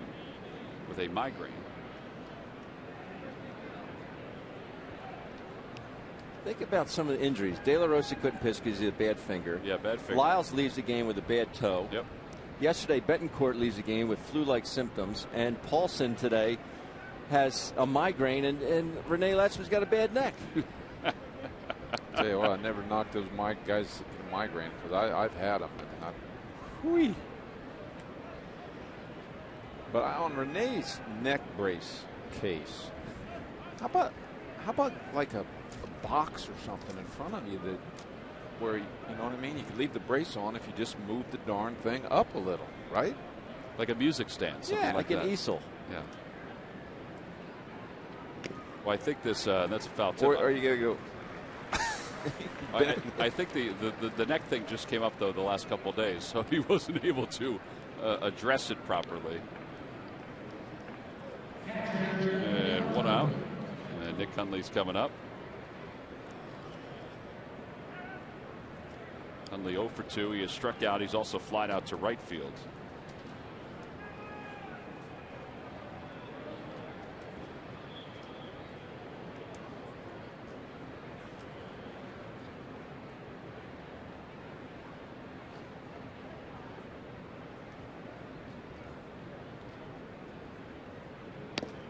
There's a fastball for a strike, 0-1.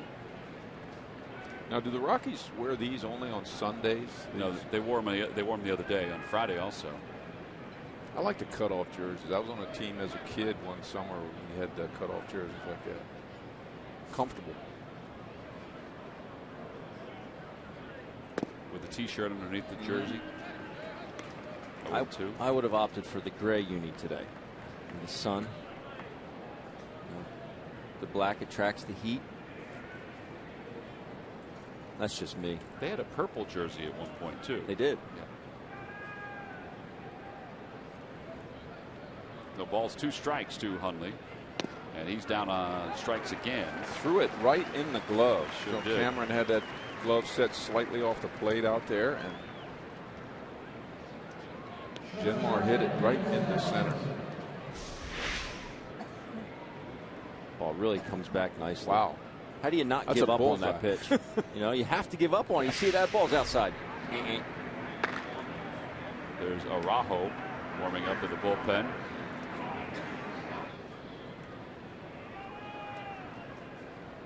Descalso's 1 for 2. He singled his first time up, struck out looking his last time. That one's out to left field. Here's Cody Ashe. Great inning. Excellent inning for Genmar Gomez. He needed it. The bullpen needed it. 10 pitches. And the Rockies go down in order. We'll move to the bottom of the 6th inning here in South Philly. The Phils looking for a little offense.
And our most exciting lineup ever. ShopNissan.com.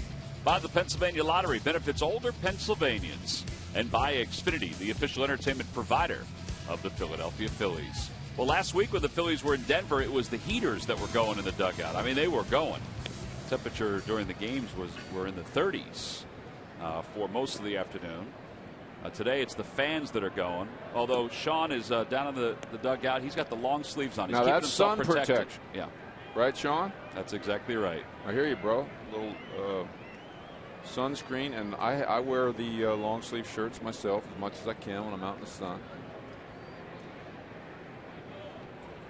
Maybe a big hat. That was the mother's You know, appreciation. I do have that hat in my garage at home. You don't wear it though. My daughter wears it. Here's Cesar Hernandez to lead off the 6th inning. Cesar is 0 for 2. He's grounded out twice. In the dirt, 1 ball and no strikes.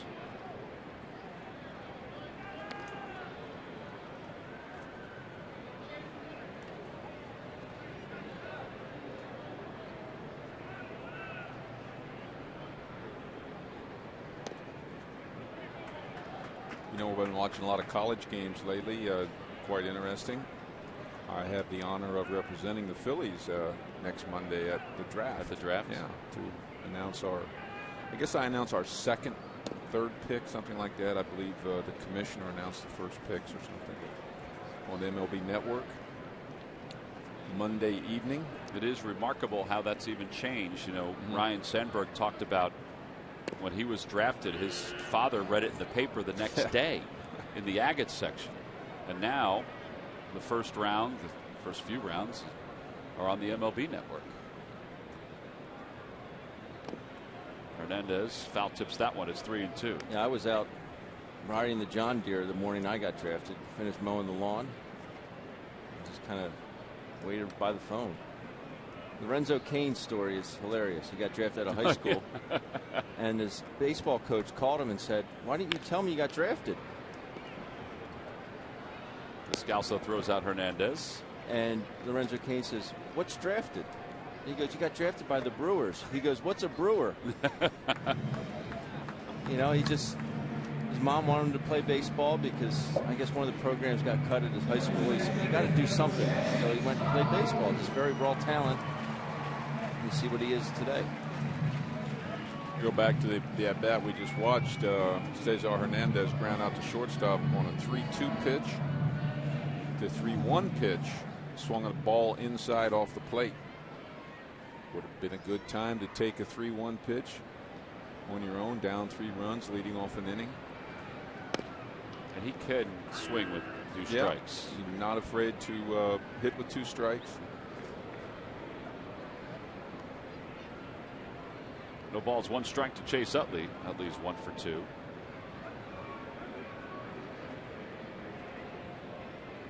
Curveball. Fans, next time you're looking for great seats, get to StubHub, where there are no surprise fees at checkout. That's right. On StubHub, the price you see is the price you pay. StubHub, the official fan-to-fan ticket marketplace of Phillies.com. Utley fouls that one toward the Rockies dugout. And it's 1 ball and 2 strikes.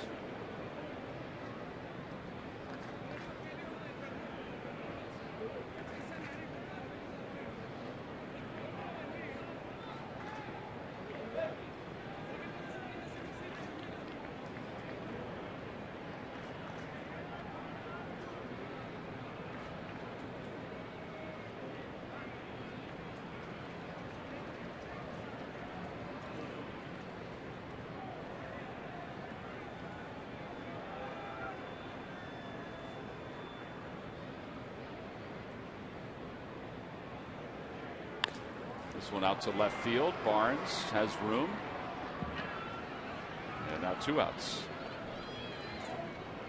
Thursday, July 30th, relive history at our 6th annual Phillies Alumni Luncheon. We'll recognize Pat Burrell, who will be inducted into the Phillies Wall of Fame on Friday, July 31st. You can enjoy lunch at the Diamond Club, photos with the 80 and 08 World Series trophies, an auction benefiting Phillies charities. There's an optional tour of Citizens Bank Park, plus a number of surprise guests. They're on sale now at Phillies.com. Tickets are Phillies.com/alumni luncheon. Pat Burrell getting the honor of going up on the Phillies Wall of Fame. As Howard takes low, it's 1-0.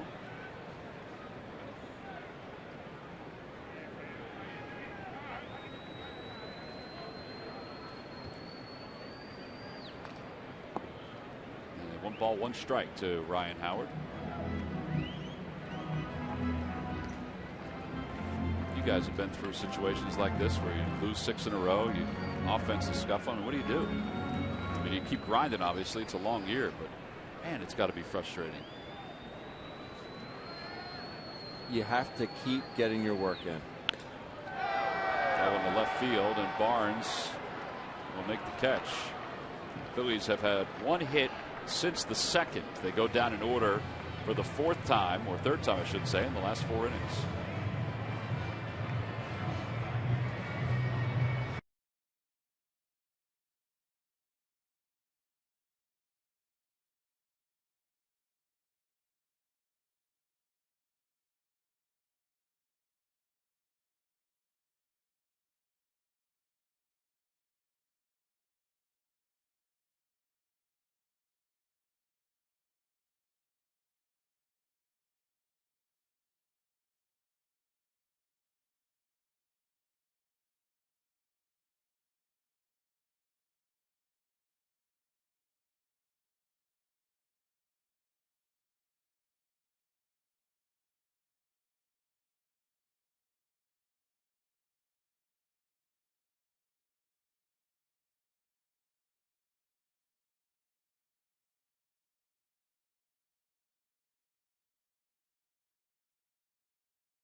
Well, time now for your Delaware Valley Honda dealers game summary. The Phillies trail at 4-1. A first-inning home run by Nolan Arenado, and the Rockies have been able to front run since. They've out-homered the Phillies 8-1 in this series. And Jordan Lyles left it in the second inning with another sore toe. Well, we're getting a glimpse inside the broadcaster workroom. Kind of sloppy there today. And there is the finished product from Patrick Solomon from Blitz Characters, section 116. What do you guys think, huh? Pretty good. You spot me at 20, Tom? Yeah, that's probably all I can spot you. I think somebody went rooting around that wall this morning. You want to use my car too, my truck? You can. There's the keys too, Ben, if you want that. That's pretty cool. Nice job by Patrick. We appreciate him doing that. Again, you can visit the Blitz Characters behind section 116 here at Citizens Bank Park if you choose to. We're going to have to pencil Murph in there, though, in the top corner. Maybe Matt as well. 1 ball, 1 strike to Russin, who grounded out his first time up. 0 for 1. Punches that one to Hernandez. And 1 out here in the 7th inning. Hit the ball hard last time up, didn't he? He did. On that ground out to Howard at first base. Left-handers are always good athletes.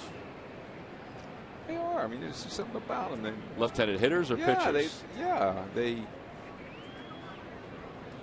seem to be able to hit a little bit. Most left-handed, Cole can hit. You just think about around the league.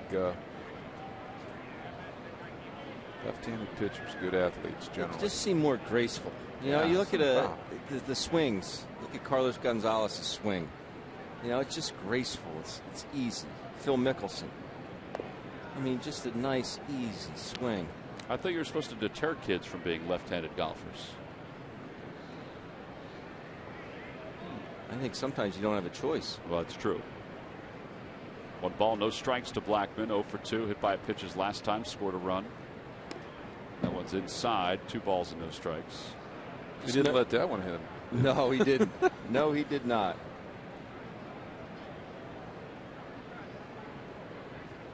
I am trying to think of an answer to your question from the last inning. What do you do when you're a team that's lost 6 in a row and you don't seem to be able to hit?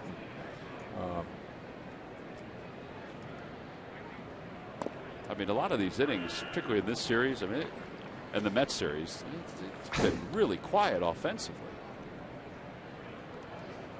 1 home run during this 6-game losing streak. I think with the Mets series, it's not that you don't expect it, but you kind of accept it because of the staff that they have assembled up in New York. You never want to, make excuses, but they have a very good staff in New York. And then you come here. Marlins don't think Bettis, so. Butler. You get Bettis and Butler and Lyles, and you're thinking it's going to turn around. But you just have to keep getting your work in. You do. Maybe look at a little bit more film and try and stay positive. You're right, Ben. You're right. But they do work their butts off. Oh, they do. I was down there from 9:30 this morning in the cages with them and hitting extra and talking, and guys are in there, and they didn't just come to the park, put the uniform on, and play, try to get it over with. These guys were working hard in the batting cage, looking at video, trying to figure out ways to improve. Jake Diekman warming up in the pen. Collectively as a team, there's got to be something that you got to try to do different than you have in the past to make things happen. Some bunts, take some with you if you're left-handed. We got to get a runner on somehow, do some hit and running. I look out on the field right now, and I just don't see a lot of guys that look like they're having much fun. LeMahieu is 3 for 3, 2 singles and a home run, and that one's low. It's 1-0. Mike said something today in our room back there, and I never thought about it before, but he said, baseball, we play a game that you cannot practice at full speed. I never thought about that before. You really can't.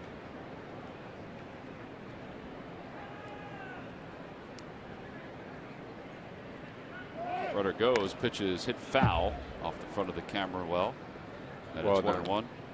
Yeah, here we're going to see LeMay's home run. The left field, that's this low change up or turnover fastball after two nice singles to right field. And there you go. There's a case of leading 4-1 in a game with 1 out, 1-0 count. LeMahieu, the 2-hole hitter, who's 3-3 in 3-for-3 in a game, hit 2 balls to right field, hit and run. But they got a runner on. They got a runner on base, and they put the hit and run on. Another throw over, and Blackman is back.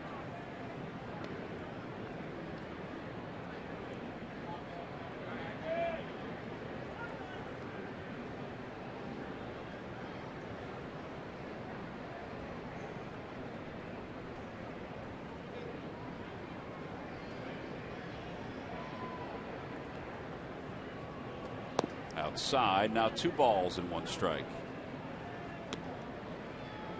Be a pretty good hitter, can't you? In your 4th at bat, if you're 3-for-3 with a home run and 2 RBIs. I mean, you find that you got a little confidence going on. Tell you, if I got 2 hits my first 2 at bats, put me down for 3, maybe 4. That's right. It's just the weight of the world seems to be off your shoulders.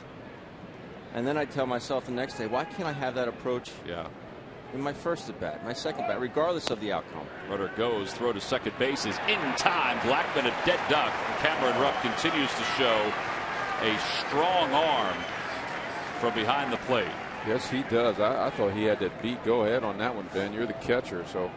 Howitzer. Yeah. It's just a howitzer. It's a very good jump, but no step at all. And could you make a better throw? I don't think you can. Now, you see him come out. What he does so well, he doesn't catch the ball and pop straight up. He has his momentum, keeps it going towards second base, but he doesn't stand up almost like hitting a baseball. If you're at the plate, you pitch his eye, you don't want to stand up to hit it. You just go attack it. He stays down very well through the ball. Over to second base, Chase Utley takes a nice comfortable hop, and the inning is over. No runs, no hits, and nobody left. Cameron Rupp helping the inning out. LeMahieu retired for the first time. Rupp has shown an excellent arm this year, 8 of 15 throwing runners out.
The bottom of the 7th inning, they trail at 4-1. Refreshing, great tasting Blizzard Spring Water is the new buzz around the water cooler. WB Mason offers free same-day delivery of 5-gallon Blizzard Spring water bottles with no minimums or hidden fees. As we head to the bottom of the 7th inning, Maikel Franco Cody Ashe and Odubel Herrera. Time to take a look at our Hyundai defensive play of the game, and we just saw it. Cameron Rupp in the top of the 7th inning. And he gets a pitch that's down and just throws 8 out of 15, Tom, as you mentioned before. But he gets rid of it quickly, and then you have that cannon, or bazooka, or howitzer, whatever you want to call it. It helps, and that is why it's our Hyundai defensive play of the game. Brought to you by your local Hyundai dealers. You're right. And I tell you what, he put that ball right in front of his foot. Granted, that ball is like a foot higher. He's safe. When I would catchers as a group, we'd come in the dugout. You make a throw like that. You feeling cocky about yourself? You'd say, "Hey, I'll tag him." It's like we have our very own Amy Fadul and her husband Sean Kane right there, back behind home plate. Where'd they get those seats? I don't know. They have their son Sean there. They named their son Shawn Michael, and we named our son Shawn Michael, the latest arrival. After Shawn Michael? No, ours was Kane? first. Oh, I don't believe theirs came out till October. Their Shawn Michael didn't come out till October. Came out until October. 1 ball and no strikes to Franco. Amy and Sean are the best. Now 2-0 to Franco. Franco is flied out to left and is grounded back to the mound. He's 2 for his last 18. Average is down to 197. Down and away, 3-0.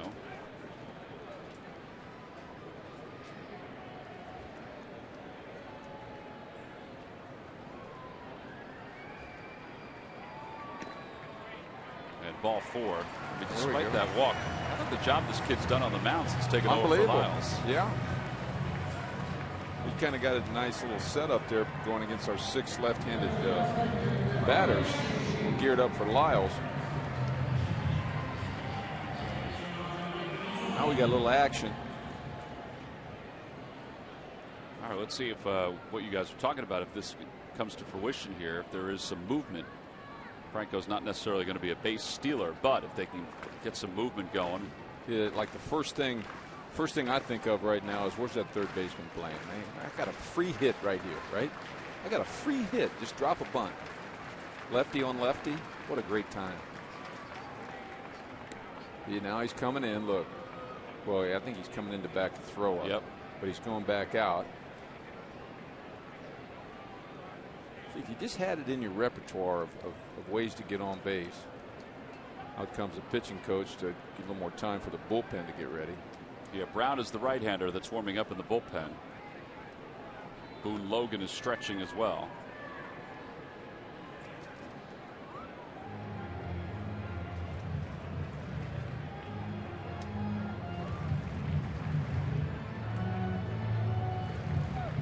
Well, with nobody out and runner at first, let's check in with Greg Murphy. Murph? Yeah, guys, while we have a minute, give you our Coors Light cold hard fact this afternoon. Not good news for the Phils. The Colorado Rockies have had 8 home runs in this series versus the Phillies. They now have 54 this season. That's 4th best in the National League. Only the Dodgers, who have 63, the Reds with 58, and the Nats 55, have more than the Colorado Rockies so far this season, guys. Well, and it's remarkable. We mentioned this yesterday that they are this far under 500. They are 21-26, not as bad as they were. And that's because they are 7-1 in their last 8 games, but it's all about their pitching more than anything else.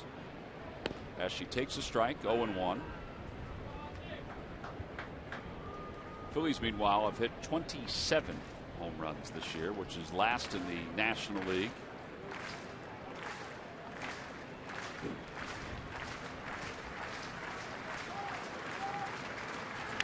Broken bat looper, and LeMahieu can't get it. It drops in for a base hit. Second hit of the afternoon for Cody Ashe.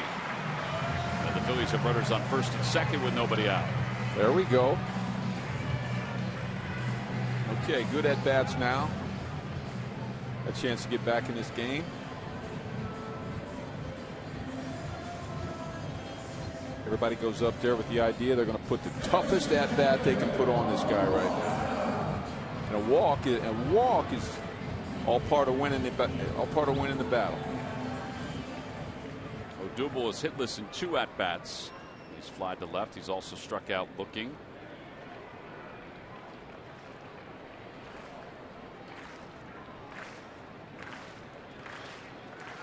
Phillies are 0 for 17 with runners in scoring position in this series. 0 for 17. Let's change that.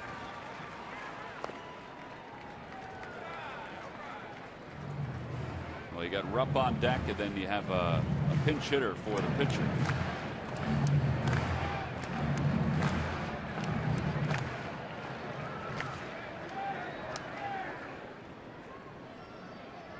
Still only 64 pitches for Russell coming in the second inning. Yeah, Lyles went an inning and a third, allowed 2 hits and 1 run. Outside again, 2-0.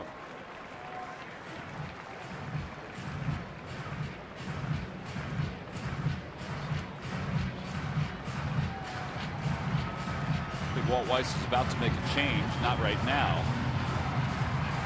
But Brooks Brown should be ready in the bullpen if Herrera gets on. See, I'm a fan right here again, once again, of taking a 2-0 pitch right here. You know, even though he maybe end up taking a good pitch to hit, he needs to take. That's okay.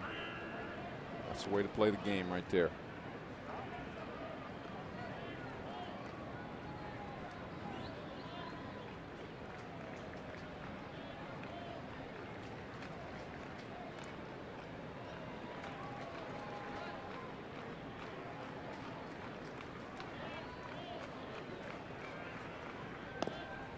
Tied him up. It's 2-2.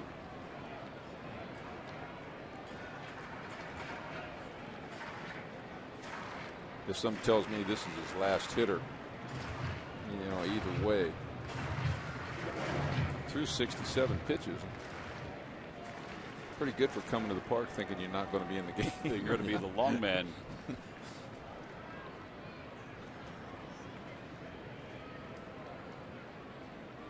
They may keep him around, even though he's going to be shut down for a few days here with the injuries to Jorge De La Rosa and Lyles having these ongoing issues. Well, you would hope if you're one of those quote-unquote long guys out in the bullpen that your starting pitchers say, you know what, guys, it's barking.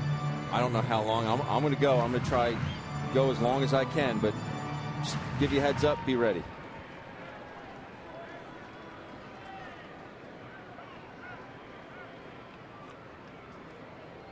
Two balls, 2 strikes.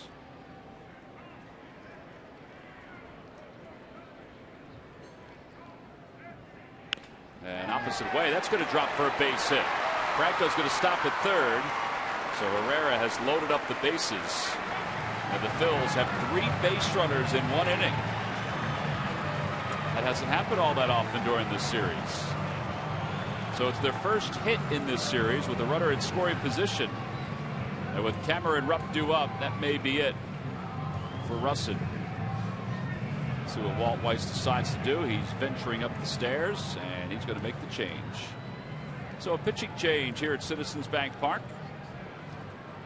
And it looks like Brooks Brown will come into the ball game to face the right-handed Cameron Rupp. Phillies down by 3. They have the tying run over at first. We'll be back to Philadelphia right after this.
dividends are paying off now. And meet Kirsten Carbach, the only female lead play-by-play voice in all of baseball. Watch Phillies Clubhouse, presented by Mercedes-Benz. Monday night at 6:30 and 11 right here on Comcast Sportsnet. Well, Russin's day is done. He's responsible for the 3 base runners. Brooks Brown, the right-hander, will come on to face Cameron Rupp and then Darren Ruff. With nobody out here in the bottom of the 7th inning. Cameron is 1 for 2. He doubled in a run, the only run his first time up, and then grounded out to third his last time.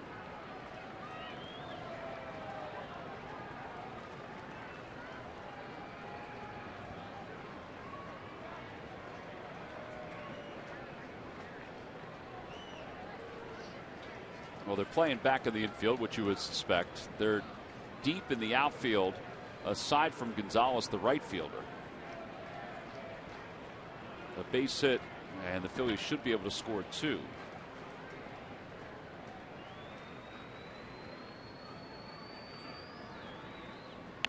Swings at the first pitch, chops it foul over the head of Pete Mackanin, 0-1.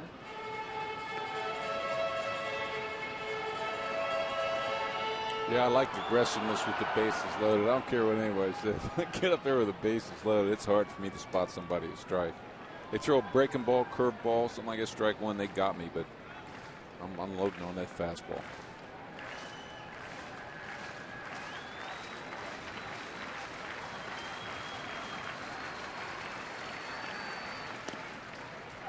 Now he's down 0-2.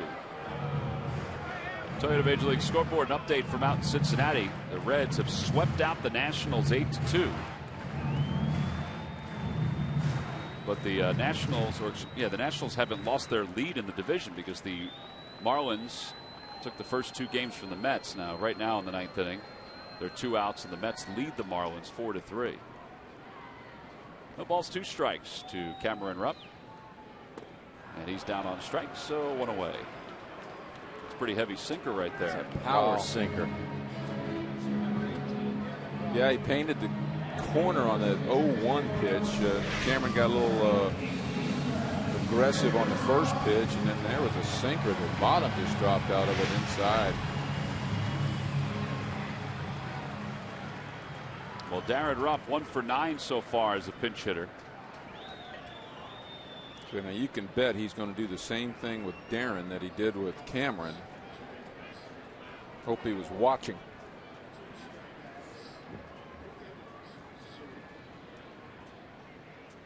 Fastball, and it's 0-1.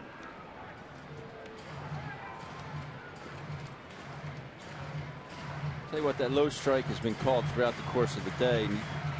Ted Barrett's credit, he's been consistent, and that's what the players ask for. That's all they ask, that they be consistent. You know it's going to be called a strike. Well, I know I have to swing at it. That one a little too far down and away. It's 1-1. This guy's got a little kind of Papelbon delivery where he hides the ball from you, and kind of steps across his body and then really turns his back to the pitcher. That could be a little tough on a hitter. Yeah, when he gets set in the stretch there, he does. He pivots his shoulders.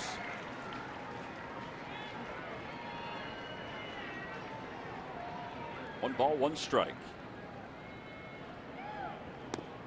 Yeah, it throws very much like Papelbon. Keeps that ball behind his body for a long time.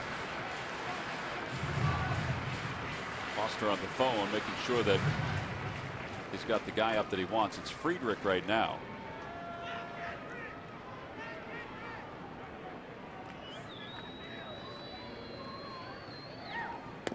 Two balls, 2 strikes.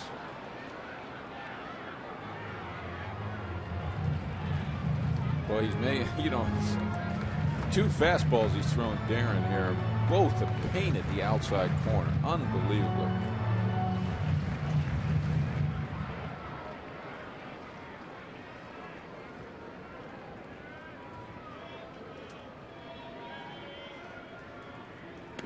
And he got him. 95 right down the chute. 2 away here in the 7th. Very hittable pitch right there. Very, very, very hittable. you know, it puts him tough. You don't like to just get one hack in, one swing in, and you got the bases loaded. A little late on that one. Pounded Rupp with 3 sinkers in, and then he went with sinkers away to Darren Ruff. Well, Ben Revere is hitless in 3 at-bats. Couple of ground outs and a strikeout. And he threw him an off-speed pitch, and it's 0-1. That's like a screwball. It did look, I don't know if it's a split that has those actions or what.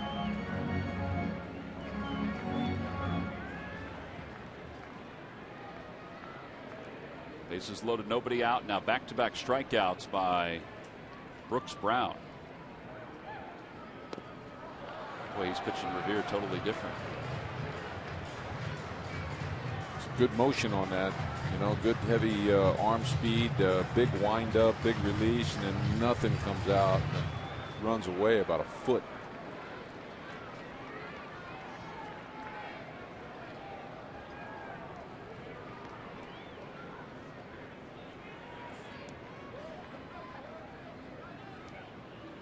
Got him. Same pitch all 3 times. He just struck out the side with the bases loaded here in the bottom of the 7th inning. Phil's wasted opportunity. They continue to struggle with runners in scoring position. We'll go to the top of the 8th inning. Phillies down by 3.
Home run against Jerome Williams, and that gave the Rockies the early lead, and they've basically a front run since that time.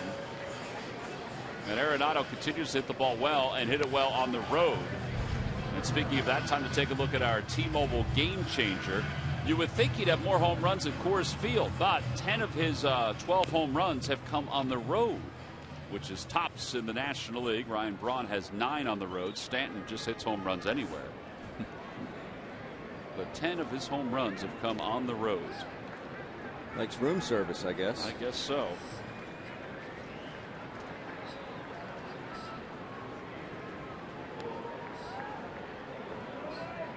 Well, Arenado will lead things off.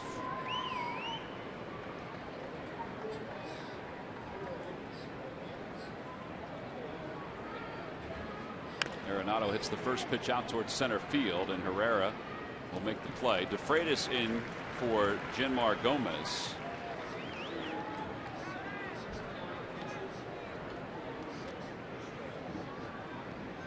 Jenmar's throwing the ball well the last couple outings. He really has. He did a nice job Very today good in sinker.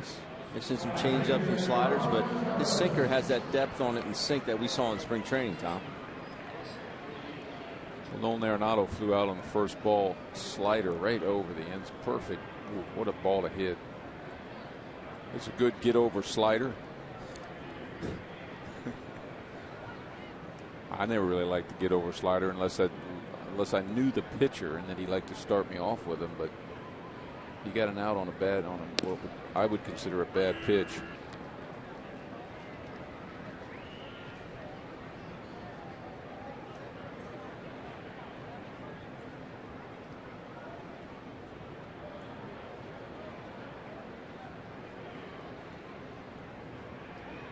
Outside to Gonzalez.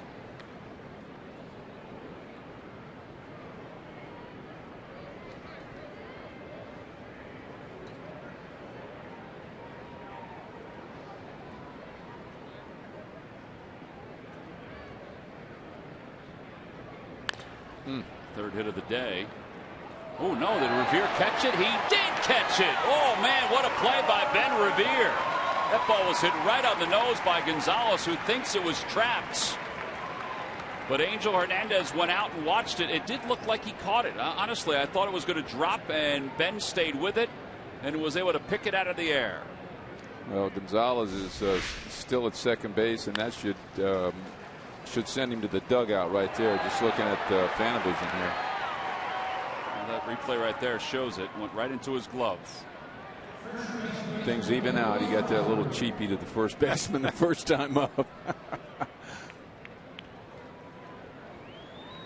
He wants them to look at it almost immediately. So as Gonzalez takes his sweet old time getting back to the dugout, Willeen Rosario will be the batter. Rosario has one hit today. He's 1 for 3. 0-1.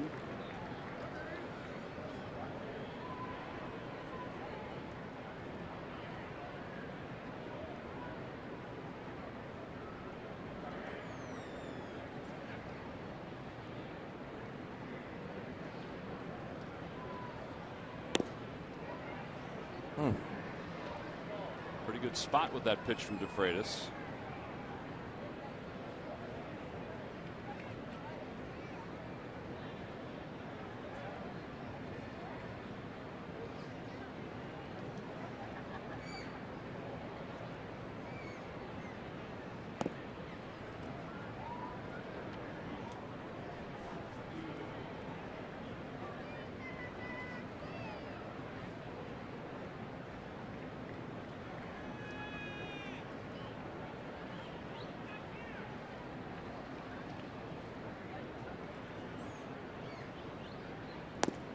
Two and two.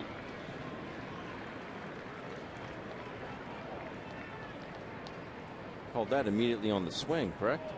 I believe he did, yeah.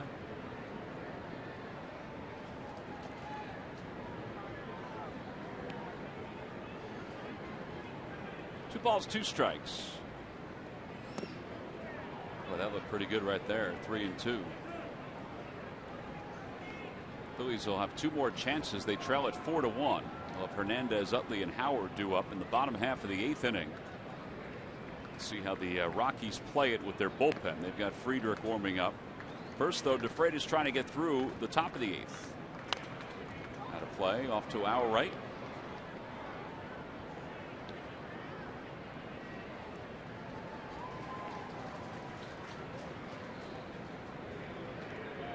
Rosario definitely wants to play the ball middle in. You see he's ball on the outside corner of the last fastball. It barely touched it with the end of the bat.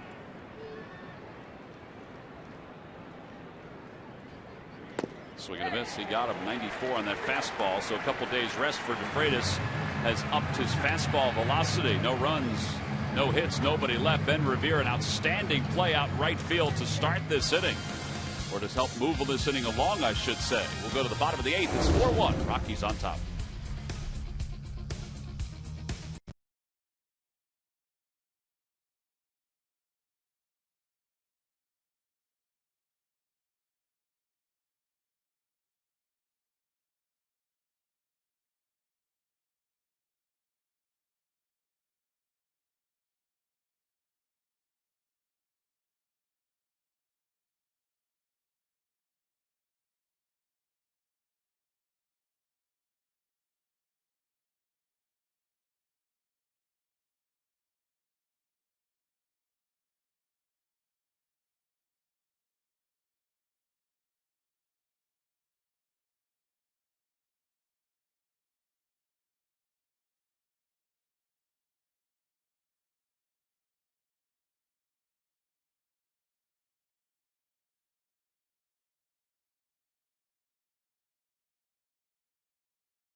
Phillies baseball is brought to you by your Delaware Valley Honda dealers. Hurry to your local Del Val Honda dealer or visit DelValHondaDealers.com. And by Jefferson, where health is all we do. Call 800-JEF now or visit jefferson.edu. Bottom of the 8th inning, and Cesar Hernandez will lead things off against Christian Friedrich. Phillies have seen him before in the season series, which strangely will come to a close with the last few outs of this game. We will not see the Rockies for the rest of the year. First pitch to Cesar. Takes low. 1 ball, no strikes. Friedrich 0-1, a 3.32 ERA. Lefty's hitting just .212 against him.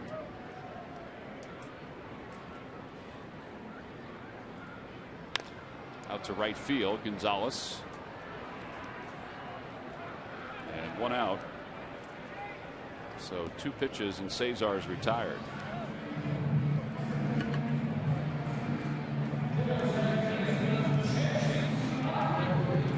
And here's Chase Utley. I'm holding my comment on it. I think the way we've described it today, I think people know exactly how you feel. Utley has a base hit in 3 at-bats.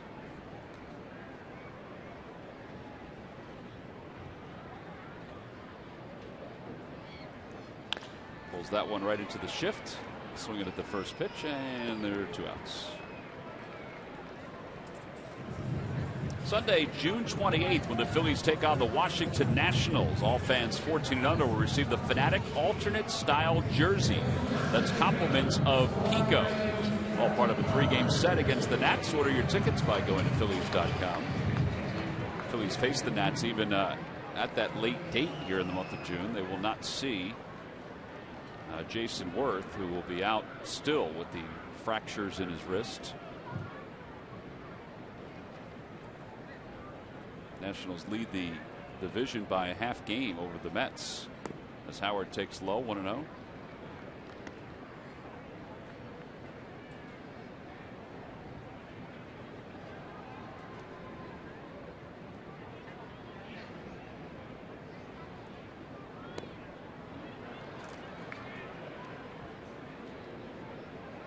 Papelbon's throwing in the Phillies bullpen, so it looks like he's going to get some work.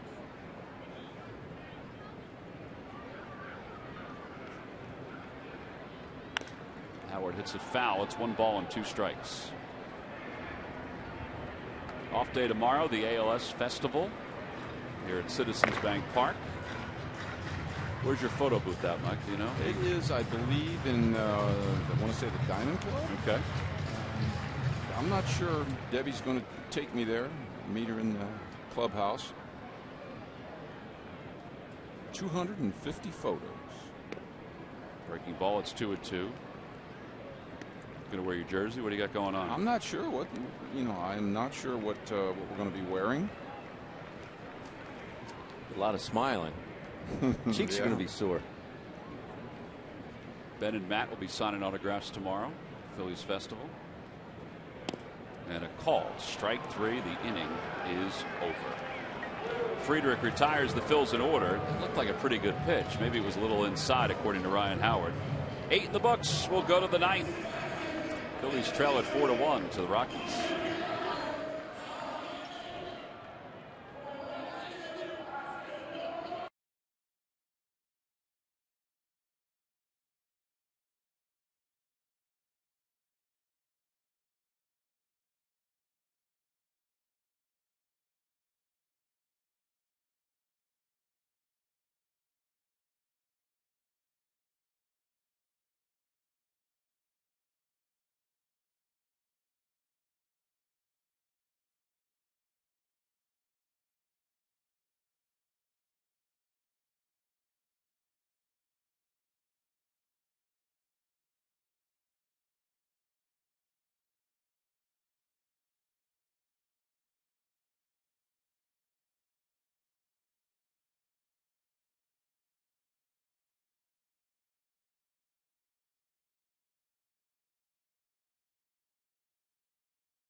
Deliveries of the game. Well, the Rockies have a 3-run lead because they have 2 2-run home runs. Here's the first one from Nolan Arenado. This one in the first inning. That's a shot. Ball just got up and went. How about this one in the 5th inning? He went down to get this one. Yes, he did. DJ LeMahieu, one of his 3 hits here this afternoon. It's all part of our W. Mason deliveries of the game. I like that swing he has. I tell you, he shot the 2 balls to right field his first 2 at bats and goes down and gets that one. With that swing, you can go line to line. If you're late, you'll shoot to right on time to center, and if you're a little bit earlier, pitch is slower, you're going to pull it to left and keep it fair. Well, here's Papelbon. Seems like it's been a month and a day since his last save opportunity. Phillies have lost 6 straight, so his work has basically been in these kind of situations this week. Swing and a miss. It's 0-1 to Brandon Barnes, who is 0 for 2. It's an odd swing there by Barnes.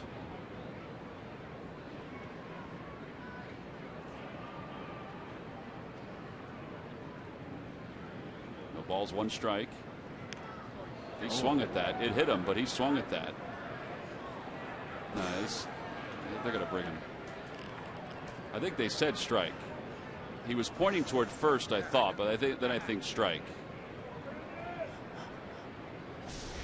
Oh my gosh! I'm telling you right now, I'm glad that ball wasn't at his face. I mean, you don't see that often. Guy takes a healthy cut at a ball that hits him in the chest. Well, we saw yesterday with Francoeur where he took the swing and hit him in the hand as he fouled it back. Swing and a miss. So Barnes is struck out.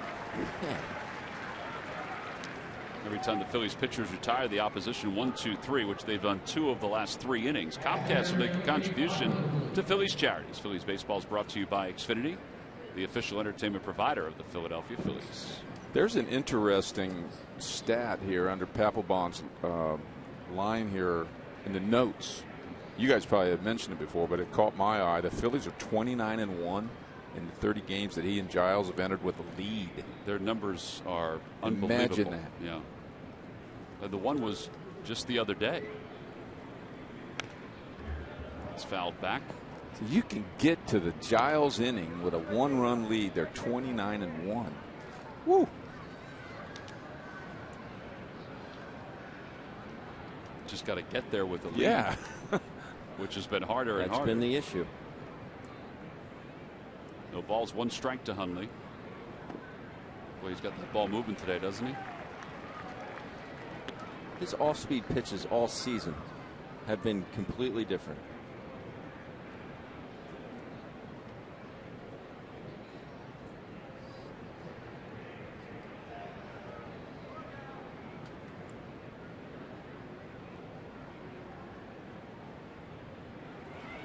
And a called strike 3. No, Papelbon has certainly lived up to his end of the bargain with the Phillies. Well, you know what it is about Pap is, he's a little wild. He is effectively wild. And he just showed you when he threw the ball up and in on the guy that earlier. Barnes swung at the ball up and in. He's as a hitter, especially a right-handed hitter, he's not comfortable. And that is one of the reasons he's so successful is he knows how to be uncomfortable to right-handed hitters. He is painting today. He sure is. Well, you can do a little painting if you get the hitter up there being a little concerned about the ball hitting you in the chin. Descalso does have a hit today. Just missed it inside. 1 ball, 1 strike. Good spot.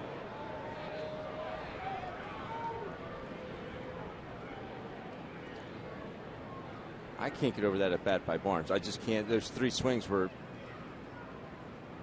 just terrible. These guys are, you can see they're guessing. Hundley, his last at bat, after swinging that slider, he's got to throw me another slider, right? No. Heater in, go sit down.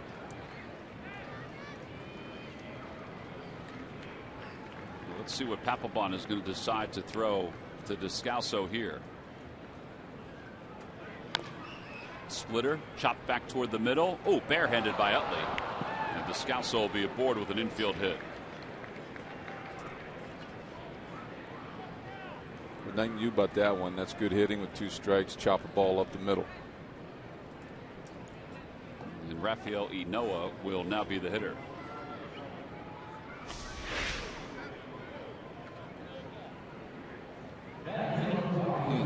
I don't think Chase would have gotten him at first, but it sure looked cool. It would have been great, though, if he had made it. And hard to throw with 2 fingers, though. Yeah. Inoa hitting .291. He has 16 hits and 55 at bats.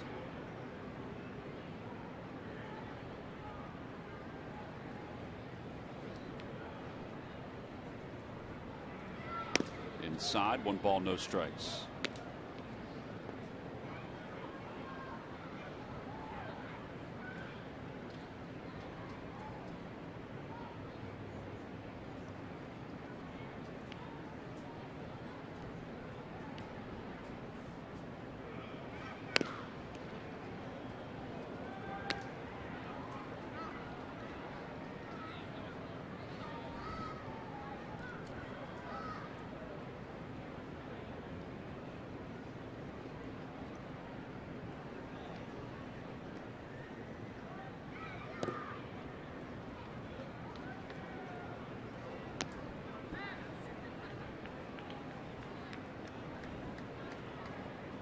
Tell you what, if I'm the Rockies, I give him a shot here at 3-0.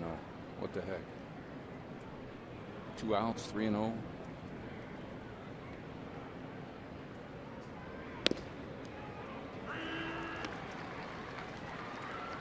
It looked like he was taken.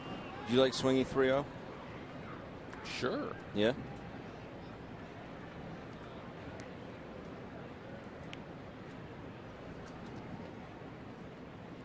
Three balls, 1 strike.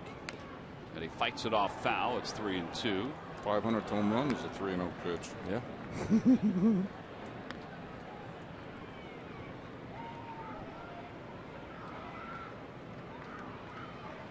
Kind of unfair, really. You know, it's just swinging 3. Is that what you're saying?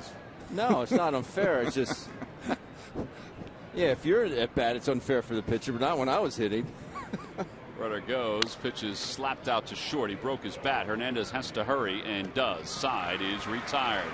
Last chance for the Phils. No runs, 1 hit, and 1 man left for the Rockies here at the top of the 9th inning. We'll be back at the bottom of the 9th right after this.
An off day for the Phillies, and a 3-game series starts on Tuesday against the Cincinnati Reds. Here is a pitching matchup for the Phils and Reds. Johnny Cueto, just coming off a missed start, is back. He's healthy, and he'll take on Sean O'Sullivan on Tuesday night. On Wednesday, it's Mike Leake and Cole Hamels doing battle. And then on Thursday, Anthony DeSclafani and Aaron Harang will get the start. All 7:05 starts in the Phillies-Reds series this week, guys. All right, Burke, we appreciate that. We weren't sure if we would see Cueto or not. But they did come out today, and that was the listed starter for Tuesday. Here's Scott Oberg. It is a safe situation, but Axford's worked a lot because the Rockies have been successful recently. So Orberg 2-1 with a 4.41 earned run average. He has a good arm. We saw that yesterday. And he will face Maikel Franco, Cody Asche, and Odubel Herrera. Here in the bottom of the ninth inning, the Phillies trying to avoid a 7-game losing streak. But they're going to have to do a whole lot of heavy lifting here in the bottom of the ninth to erase a 3-run deficit.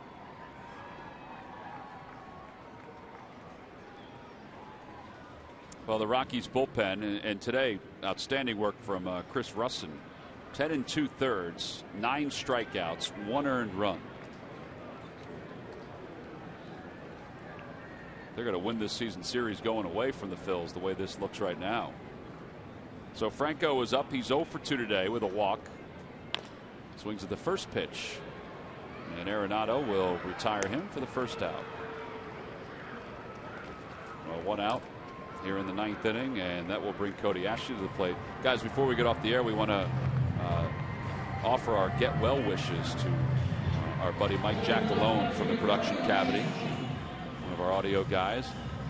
He is recovering as we speak, and hopefully will be back to work very soon.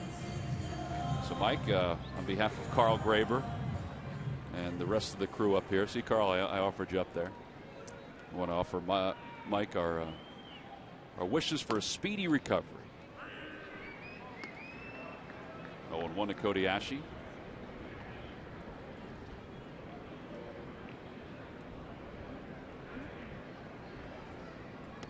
One ball, 1 strike.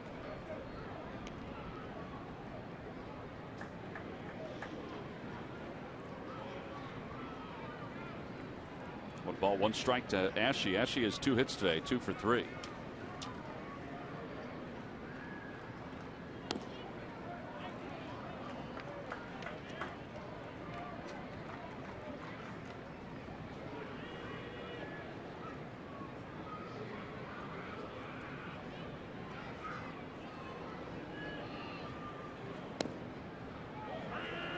Pitch there. It's 2-2. Low strike again.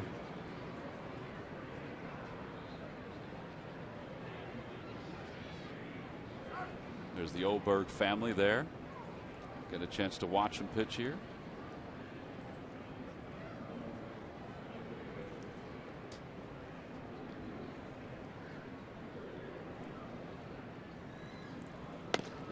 That pitch just a bit high, 3-2. I have to admit, I was ready to ring Cody up on that. I don't mean to, but I thought that was over. I really did. Just a bit high.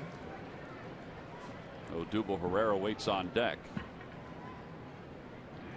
And Cody does stay alive, and he fouls it. Coming up, former Phil Ricky Metallico will give his full analysis of today's game and this series between the Phils and the Rockies. Only on Pure Auto Insurance presents Phillies Postgame Live.